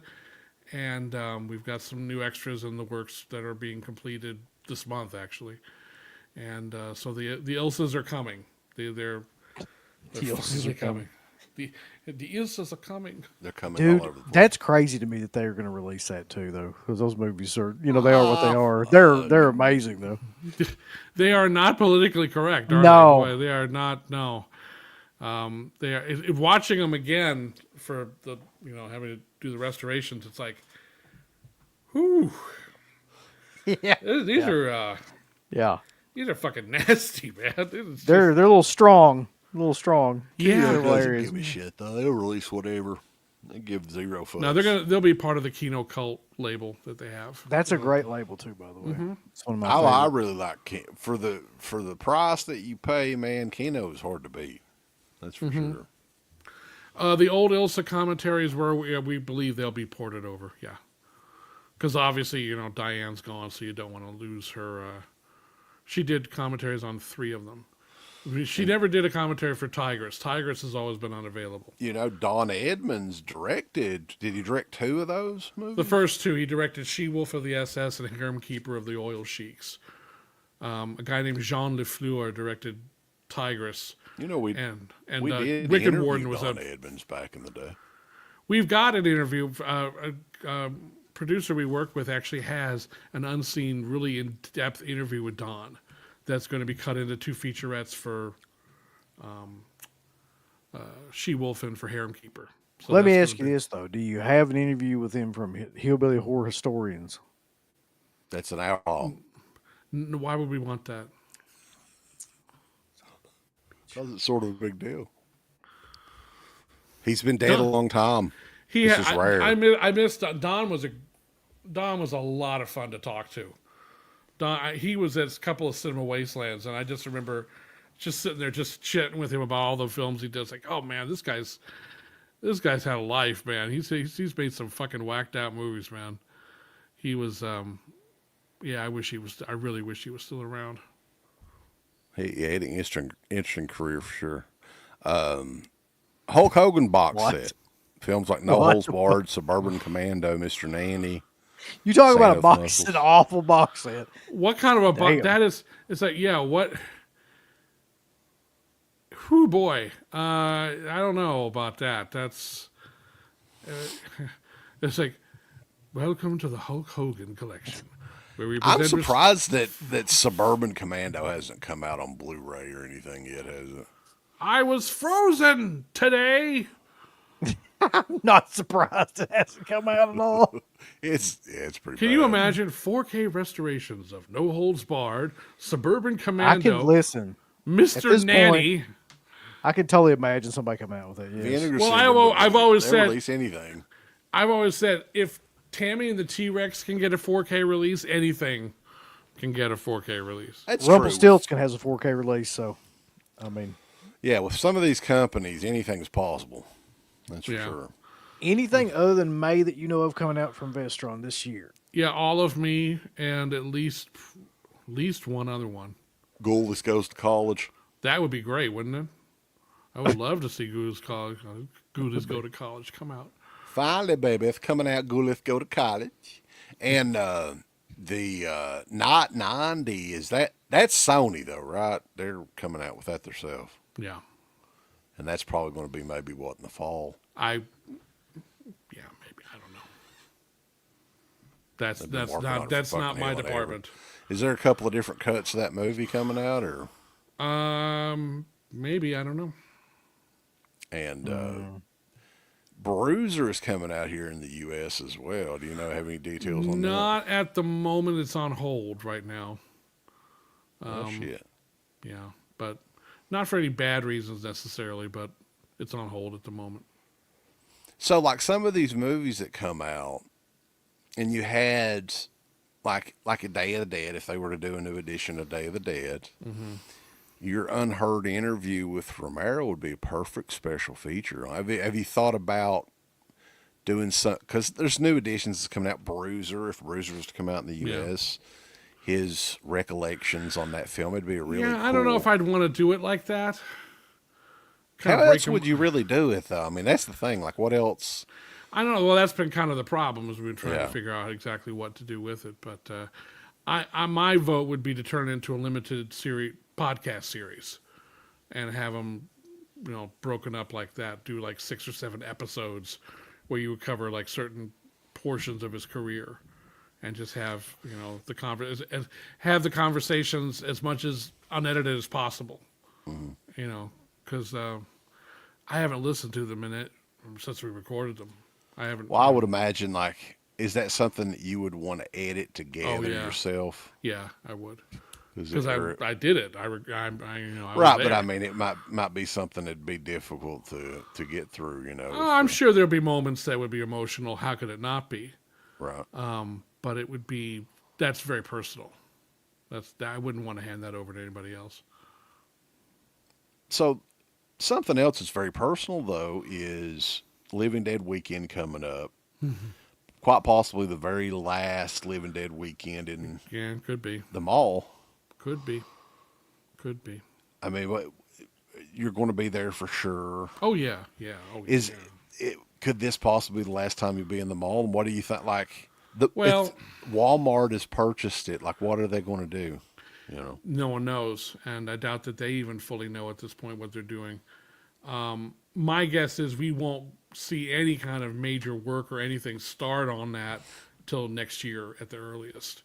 I imagine they're just trying to take their time to figure out, because people have contracts, leases at the mall there that are still probably good for another couple of years at least, and then you got to worry about how do you get the people out of there? Do you want certain anchors to stay but in a different form? Are they going to no one knows what they're going to do yet. Look, I've been, ever since this happened, ever since the property was bought and then it was revealed it was Walmart that bought it, I've been of two minds about this whole thing.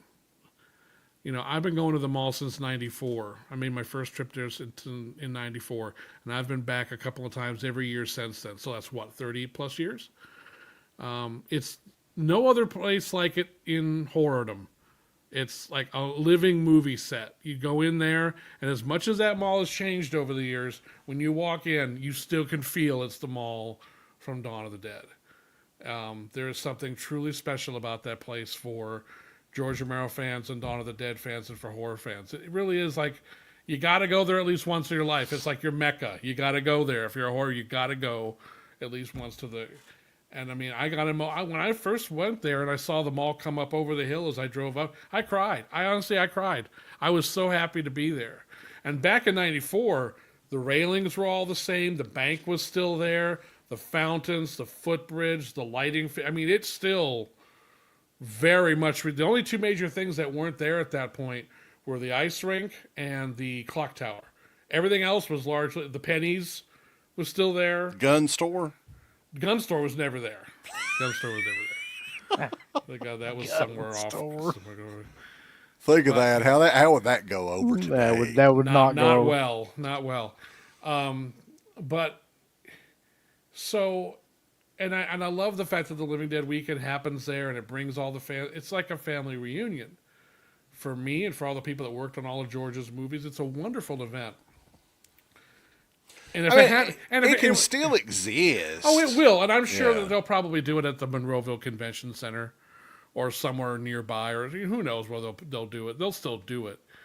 But when it comes to the mall, look, if it were up to me and I had the decision-making power, I'd keep it around. In fact, I would revert it back to how it looked in 1978.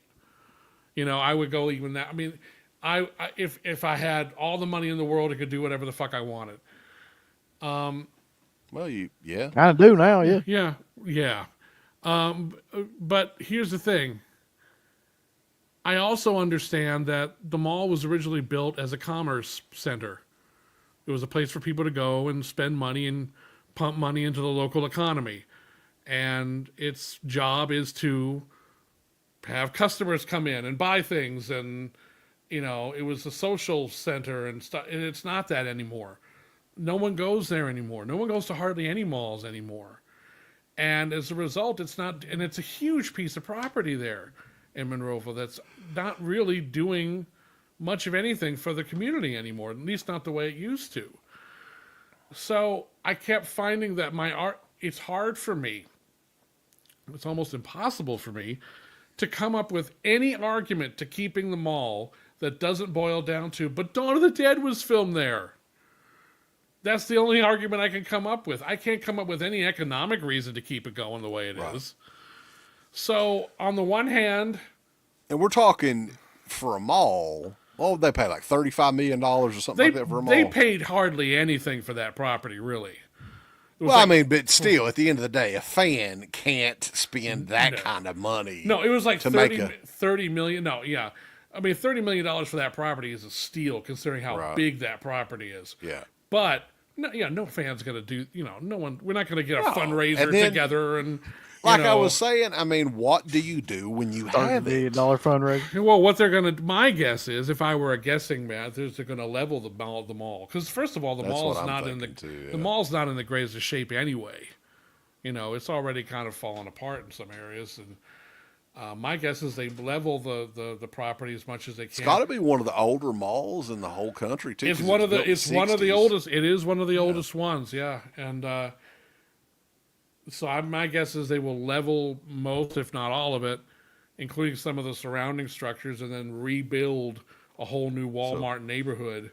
According to Larry, no leases are extended into 2026. Okay. From what he says.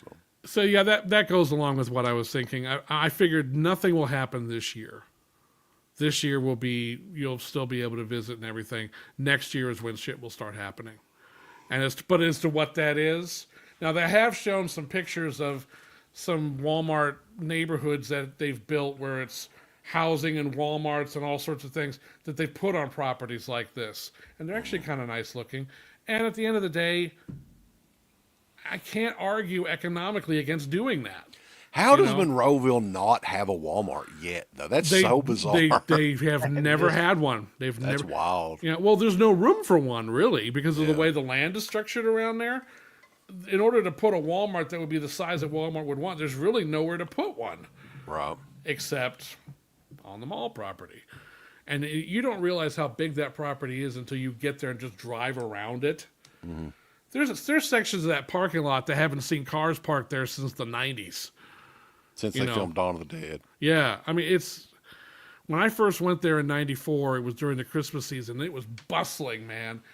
It was just like... malls were still crazy popular then, too. Yeah. The 90s is when it peaked. Mm-hmm. But then in the late 90s and into the 2000s, it was very rapid. A lot of the online shopping got real popular. Online shopping and big box stores like Walmart. began to take their. It's too late, man. Walmart owns it. Yeah. They don't break. cut no deals. Two style fundraiser. Come on down to the mall. We're gonna be dancing a little bit and raising some money. So I remain. I'm of two minds on this. On the sentimental side, please don't take the mall. I love the mall. I don't want the mall to go away. I'm desperate for the mall not to go anywhere. But then there's the other side of me that's like, well, what else are they supposed to do? Well, at the same time, we've had the mall for damn near 50 years since Dawn of the Dead was and made. The people I feel bad for are the generations coming up that are going to fall in love with that movie and are never going to be able to go there, and are never going to be able to experience that like we were able to. Well, it's like a premonition I had last year. Where I was like, man, it wasn't really that Walmart was buying it or anything, but eventually that they're going to sell it. It's going to close, and I didn't think it'd be the next year, but we knew it was going to happen. I mean, malls are just the popularity of malls. I always knew, I've known for years when it came to Monroeville Mall that the mall would go away in my lifetime. I knew that. And it was just a matter of, I didn't think it would be quite this soon. I didn't think the change was going to happen like within the next couple of years. But at the same time, it doesn't really surprise me either. So it's like I keep going back to, if George were around now, how would he have taken the news? I know exactly how he would have taken the news. It's like, George, they're going to tear down the Monroeville Mall and it's going to be gone. And his attitude would be like, Mike, what are you going to do? Right. Because it's the march of progress. Again, the mall was built. It's a commerce center. It's a place to pump money into the local economy and to give people things that they need. People don't shop at malls anymore.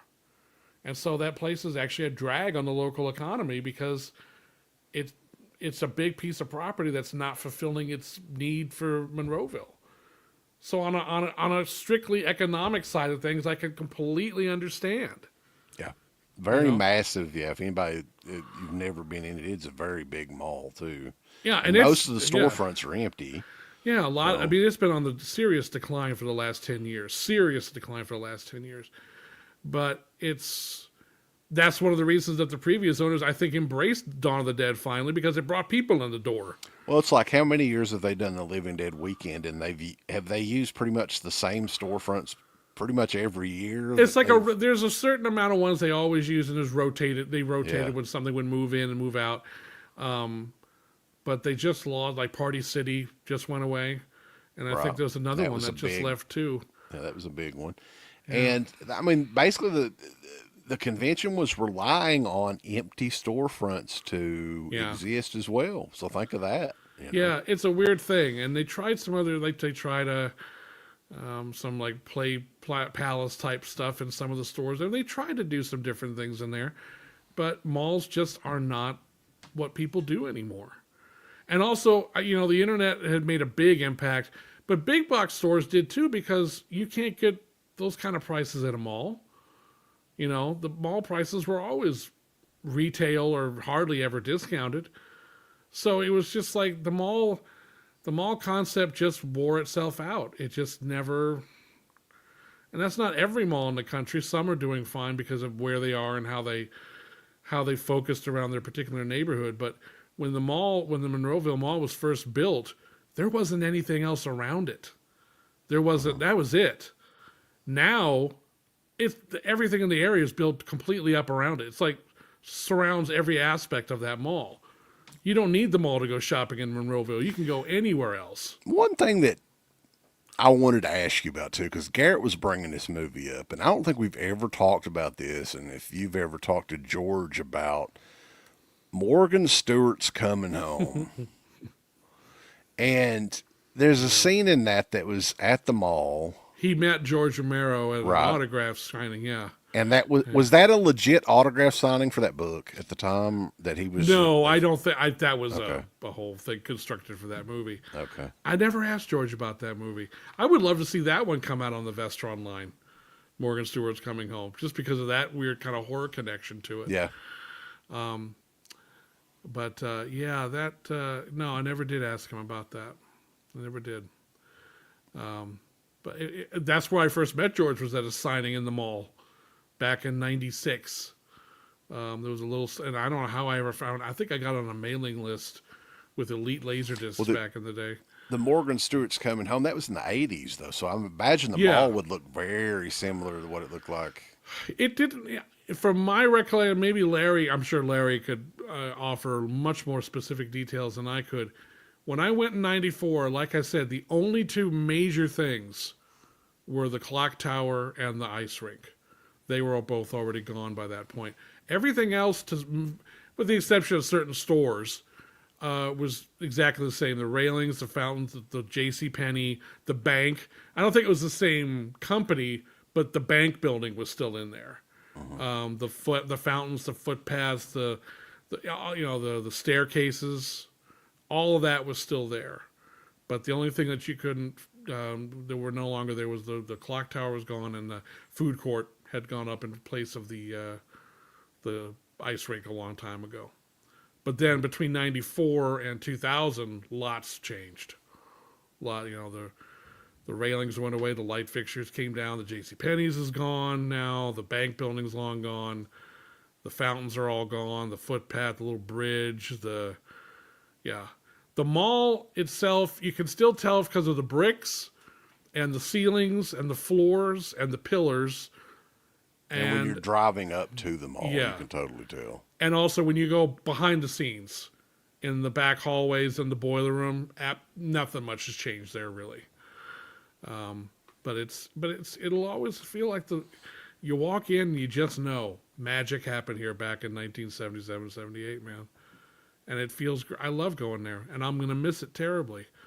But again, maybe it's because I'm older and I just know how things work. Mm-hmm. This was inevitable. This was always going to happen. Yeah, nothing like that lasts forever. No. And that's how George would have been about it too. He'd been like, Mike, what are you going to do? He would be probably a little sad about it, but he would also be practical about it. So we will have our memories, and Lord knows enough people have documented the mall and everything about it. So like I said, I feel bad for the people coming down the pike, the generations who aren't here yet, who are going to love that movie just as much as we do and won't be able to go there. They'll just be able to travel there and stand out in the parking lot of a Walmart and go, well, here's where the JCPenney's was. It's not going to be quite the same. Probably our last super chat of the night, though. Cash Martin says, will the Night Eyes trilogy ever come out on Blu-ray? I don't know. I don't know who owns those. Those are Prism releases back in the day, I think. I thought there were more than 3 Night Eyes movies, but that's just me. I thought it was almost like the Witchcraft franchise. Yeah, I seem to recall there were at least 4 or 5 of those. Yeah. But there were a lot. Remember, all those are softcore erotic movies from the 90s? Yeah. There were so many of those. All of them had... Stevens and Shannon He was in all of them. Shannon Tweed or Shannon Worry. Right. Or Tanya Roberts. Yeah, there were Body Chemistry. Remember those? I want to say this, though, man. Tanya Roberts, I think, was the very hottest of them all. I think I agree. Yeah. I'm not going to argue that point. But, yeah, it's getting late. Slippy, we appreciate you, as always, taking the time out and everything. And these are always super fun shows to do. We've been doing them for many years. So if anybody is interested, all the old archive shows are still up. And we've talked about a lot of stuff. I mean, starting back, I guess, with the Monster Squad DVD. That's where it all started. Was that when it began? With us, at least, yeah. Wow. Because you guys this is your 20-year anniversary, isn't it? Yep. It is coming up. Jesus Christ. But I started listening to you very early on. I don't remember when, but I don't remember when my first show with you guys was. I think it was like shortly before the Monster Squad came out, so it would have been like 2007 sometime. Yeah. And then... Because we had Don May on first, and he was technically the one that spilled the beans on the Monster Squad. That's right. Right. I do. Yes, he did. That's right. I do remember that. Lionsgate wasn't happy about that. Oh my God, that's right. I forgot about that. Wow. Well, time marches on. 20 years. 20 years. Oh my God, 20 years we're still doing this shit. Deadpit boys. Well, technically, we took off about 5 years, so. That's true. Oh yeah, is that was really during the breakup years. Yes, Right. those Really. were bitter, empty years, and sad years for all of us. Sad times. Oh, the rumors floating around about you two were absurd. It says, oh, they had a huge fight, and there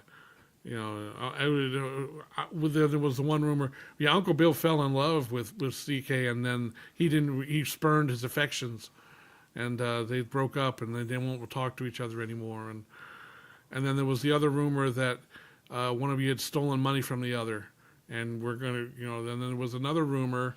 And I bought a new dress with it. Yeah, something like there was. People were just making shit up left and right, and it was just like, will the band ever get back together? And then one glorious day you did, and We were both stuck at home for COVID. And yeah, that's Was that what it was? Was COVID what did it? It really was, yeah. Yep. I think that's what got everybody kind of back into streaming and things like that, or into streaming. Because what else could you do? There was nothing else to fucking do. Well, we thought the world was ending, really, at that point in time. Which is weird that that's what we thought to do when we thought the world was ending, is just start fucking doing the show again. Like, yeah. Well, We're going to talk about DEADPIT.com. That's the only way to communicate with people, really, that and a telephone. Yeah. So you And couldn't I really go remember, out. I think one of the reasons that, I remember one of the reasons you said is that you were doing, you ran out of people to interview. That, I mean, legitimately, we didn't run out of people per se, but we ran out of people that we gave a shit about. Right, That would right. do it. You like, yeah. Yeah. Because it's like you got these incredibly long interviews with all these people, and it was just like, we don't got nobody left we give a fuck about. That's kind of true. I mean, Yeah. sadly. Well, now with the interviews, like people just don't care because everybody's heard everything you can. Right. Yeah. Yeah. What is there to ask somebody now? And what was I did enjoy Uncle Bill the other day, that 7-second video you posted. Which one? The one, it was just like, y'all can go Oh, fuck yeah. yourselves or whatever it was. With that was- force. Much force. as Ate his humanly ass, I think is what it was. Yeah. Yeah. And I was like, okay. I'm glad to see he's taking There were this some well. people that legitimately got mad at that too. Like he was fucking, good. I'm offended. I'm glad. Keep Okay. being offended. If you're But, watching DeadPit.com and you were offended by that, then there's something wrong with you. The This is not a channel for wallflowers. what would be the next release though? That's actually going to be out in stores and everything. Would it be your release, or are you doing something for? Oh, that I worked on? Yeah. Oh, probably the Jason Goes to Hell 4K. So that's then- going to be out pretty soon on physical media, right? Yeah, May, I think. Next month, I think. Who's even doing it? Arrow. Really? I didn't know that. Jeez. Okay. Yeah. Huh. And then, but as far as my stuff, the next one should be Hunter's Blood. And then because we're working, that's totally, I mean, Don's finishing up, in fact, I got to review the subtitle track tomorrow, and then finish up the final edit on the featurette, deliver on the commentary track. So it's all done. That one's all done. And then just finish up the artwork. We'll have 2 different artworks to choose from on that one. And then I'm confused. Yeah, Rambo. So the Jason Goes to Hell documentary is what I was asking about. oh, the document that's not coming out. I'm sorry, the documentary is not coming out till later in the year, like around Halloween time, probably. I got you. I thought Arrow was doing the documentary. No. as well. Somebody else is gonna. Again, the deal's not done yet, but we finished talking with a distributor, and we think we're going to make a deal for it. So Anchor Bay could do it. That'd be a good one. How cool would that be? I don't know those. That's totally he's doing it. I don't know. You know what? Honestly, I don't know those. You heard it guys. here first. No, and you didn't hear it here first. You heard it. I haven't talked to those guys. I mean, I wish them well, but I haven't really spoken to those guys since they announced that they were bringing the label back. So Listen, whenever you say that you wish somebody well and all this, they're definitely the ones doing it. okay, fine. You If heard you it here say so. That was at least one scoop. No, it's not. Thank you for I'm that. not. It's not. I'm not saying that at all. I'm seriously, like, I'm very interested in seeing it, so I will at least admit that, because it's good. like it's not something that you would ever think that somebody would make a feature-length documentary on. Well, it's what I found interesting about it. One of the reasons I signed on to do it when I did was it's really about Adam Marcus. It's about him, and it's not just about the making of a Friday the 13th movie, because that in and of itself isn't enough. There has to be something else. What's the real story here? And Adam is just so entertaining. It's so much fun, and you're so sympathetic to him that's what guides you through the whole process. It's really about a filmmaker getting to make his first movie and all the pitfalls and things that come along with it. And I'm very proud of it. It's one of those ones where I wish I could have been involved from the very beginning, because I came in kind of late on that. But to be able to work with Adam and meet and work with him, it was just been great. And we had a terrific editor, Eric Beatner, on that, who waded through hours of footage on this thing. Yeah, because Adam Marcus was really, really young during the making. He was 21, 22. Wow. He A was big very budget studio movie. Yeah, and it was a movie that he was on the set of the original Friday the 13th. He was a family friend of the Cunninghams. So this was something he wanted to do, a Friday the 13th. This wasn't something he took because, hey, I can make a movie. He was getting to do a Friday the 13th movie. So when you see the movie, you'll see the passion that he had, and the passion that he had is what brought all these other people into it, a lot of whom would never have thought to have anything to do with the Friday the 13th movie, but they're all like, boy, this kid's really enthusiastic about this. I want to be a part of this. And that's really inspiring and really cool. So I'm hoping that people will give this documentary a chance who might not otherwise be interested in the story of a making of a Friday the 13th movie. Because that's kind of almost a secondary thing to it, to be honest with you. To me, anyway. So there's another Romero 4K title that's being worked on as well. No hints, except that it hasn't been mentioned. Oh. Well, I know there's a Dark Half coming up. I know there's a Monkey Shines coming up. And I have a theory on the Monkey Shines. They announced Monkey Shines. Yeah, I have a theory on the Monkey Shines thing, because I was like, why did they even do that one? I don't think that one did that well for them. And it's like, oh, it's the monkey. Oh, yeah. That's why they did it. And it's just like, oh, they're going to tie. Hey, there's another movie with the monkey. Maybe Monkeys this movie with the monkey. A big thing again. Yeah. Yeah, so that's probably what it is. They did do a 4K of Link as well. Kino did, so I actually like it. I'm sorry. I enjoy it. I wish weird. I could. I tried like that movie, but I can't do it. It just doesn't. And considering the people that were involved with it, I was expecting a much more interesting film. It's like Richard Franklin, and you got Elizabeth Shue, and you got Shower scene with Elizabeth Shue too. Well, hey, can't argue that.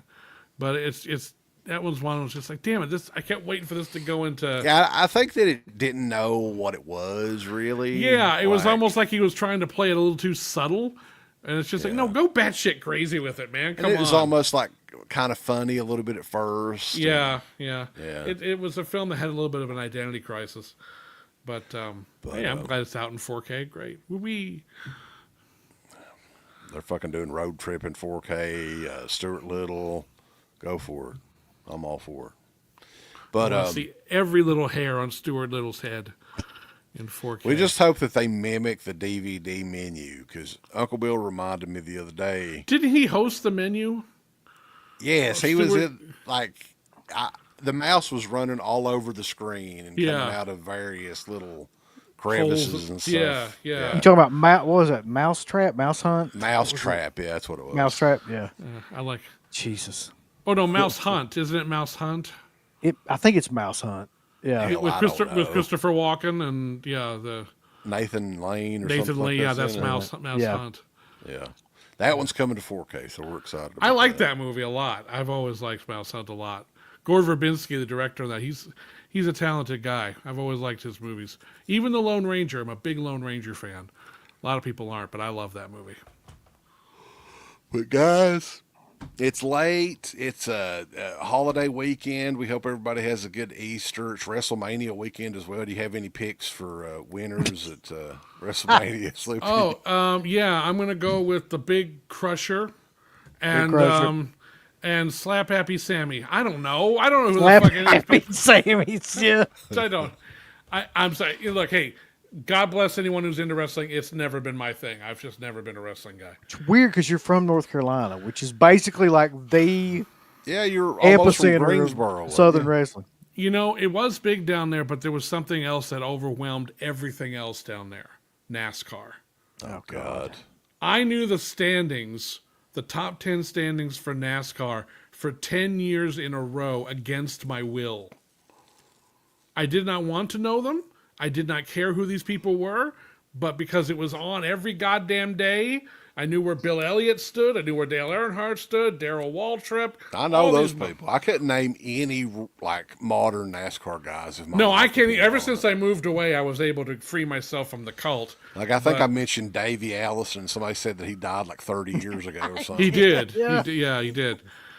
Yeah, Darrell like, well, Waltrip, shit. Richard Petty, and all these guys, and Jeff Bodine, and all these guys. I knew every one of them. I knew their numbers. I knew what sponsors they had on their fucking cars. I knew what races they'd won. Did he win Talladega last year? No, it was 86 he won Talladega. Why do I know this? I don't give a fuck. But down there, it's just, and this was back in the 80s and 90s. It's 100 times worse now. Oh, yeah. Big money. Oh. Yeah. God. It was so funny. I'm sorry, I got one last. It was so funny when Days of Thunder came to Charlotte to film. Mm-hmm. It took over the whole town. Everyone was reporting on a sighting of Nicole Kidman and Tom Cruise, and Robert Duvall was spotted here. Blah blah blah blah. They rolled out the red carpet for that production, and everyone was just like, they were just filleting the cast and crew. The press loved Days of Thunder. The movie comes out, and it opens with this ramshackle barn, a dirt road, and Robert Duvall drinking moonshine out of a mason jar, and the caption comes up, Charlotte, North Carolina. And everyone in the theater went, oh, fuck you. It's like we were so proud of our progressive town, and they just made us look like a bunch of podunk motherfuckers. And it was just, and then that same thing happened with the Truman Show. There's a scene in the Truman Show where Harry Shearer is taking calls from viewers of the Truman Show, and I'm in the theater, and it's packed opening day, and it's like, hi, now we have Jim from Charlotte, North Carolina on the line, and everybody in the theater was like, ah, and then we hear, yeah, that there Truman Show, dude, it's going like, oh, fuck you, Truman Show. Everyone was so pissed. I always liked the Truman Show. It's a great movie. It's a terrific movie. But, we appreciate everybody tuning in. We've had well over 250 people in here the entire night. So that's very cool. And Slippy, I guess we'll speak again soon. I know we're wanting to do Don May. We're going to have him on the show again soon, so maybe you can join us for that one as well. Happy to. Cool. Uncle Bill, what you got coming up? Jack shit. No, I gotta take a crap. I gotta piss really bad for real. But no, tomorrow, Friday, we've got Friday Night Lives with First Power commentary, so that should be interesting. I haven't watched that movie in a while. Diamond Phillips and First Power. You're gonna do the thing like from Dirty Rotten Scoundrels. It's like, may I go to the bathroom, please? Yes, you may. That's what I'm. Yeah. Thank you. I gotta go piss. That's what I say. And we're doing post shows for the WrestleMania. They're doing 2 nights of WrestleMania. So get excited, get hyped. As well. And Dirk is doing a 2-year show on Saturday night, and I'm going to try to stop by for that as well. So it'll be like double duty. So wish him a 2-year anniversary on YouTube. You said duty. Duty. Words. Yeah. Hey, Slippy, real quick question though. Are you yeet or no yeet? Huh? Eat? or no yeet? What? What the hell what? You just got to Google it. Google yeet. Yep. I don't want to. I feel like he's no yeet. All right, guys. Have a good night. Happy Easter. And we will catch you guys next time. DEADPIT.com. Oh, yes, my favorite documentary. Into the Pit, the shocking story of DEADPIT.com is back out on DVD. Yes, me and my Undertaker. We love watching it. It's a heartfelt, emotional documentary about a couple of hillbillies in eastern Kentucky that started their very first radio show. Oh, yeah. Get your copy today. Into the Pit, themovie.com. Buy 4 or 5 copies, yes. Get them autographed. Into the Pit, themovie.com. Oh, yes.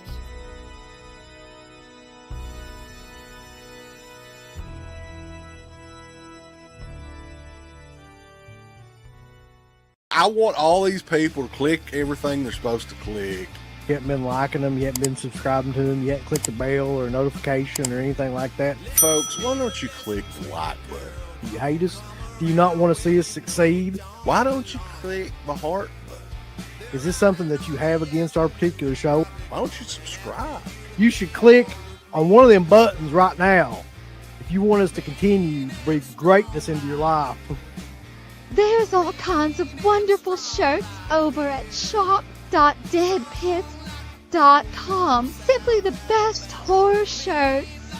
On TeePublic, there are others, but they all suck. You can get some Dead Pit Radio shirts. You can get Last South on the Left. The Hills Have Eyes. Texas Chainsaw. Oh, wait, you can't say Texas Chainsaw. All kinds of shirts, folks. You're gonna love them. Shop.deadpit.com. Special thanks goes out to our supporters on Patreon. You know what kind of stuff you can get on Patreon, Uncle Bill, starting at only $1 a month? What's that? Access to every Dead Pit show since 2005. We got almost 200 fan commentaries that we've done over the decades. Here's what other fucking Patreons do. They're like, hey, give us money and then we'll let you see a video early that we're going to release like a fucking week from now, and then that's all we're going to give you. Meanwhile, we have a literal jukebox full of songs, thousands of reviews. I don't even know how many shows are up on there now that we've done over the years. Hundreds of thousands.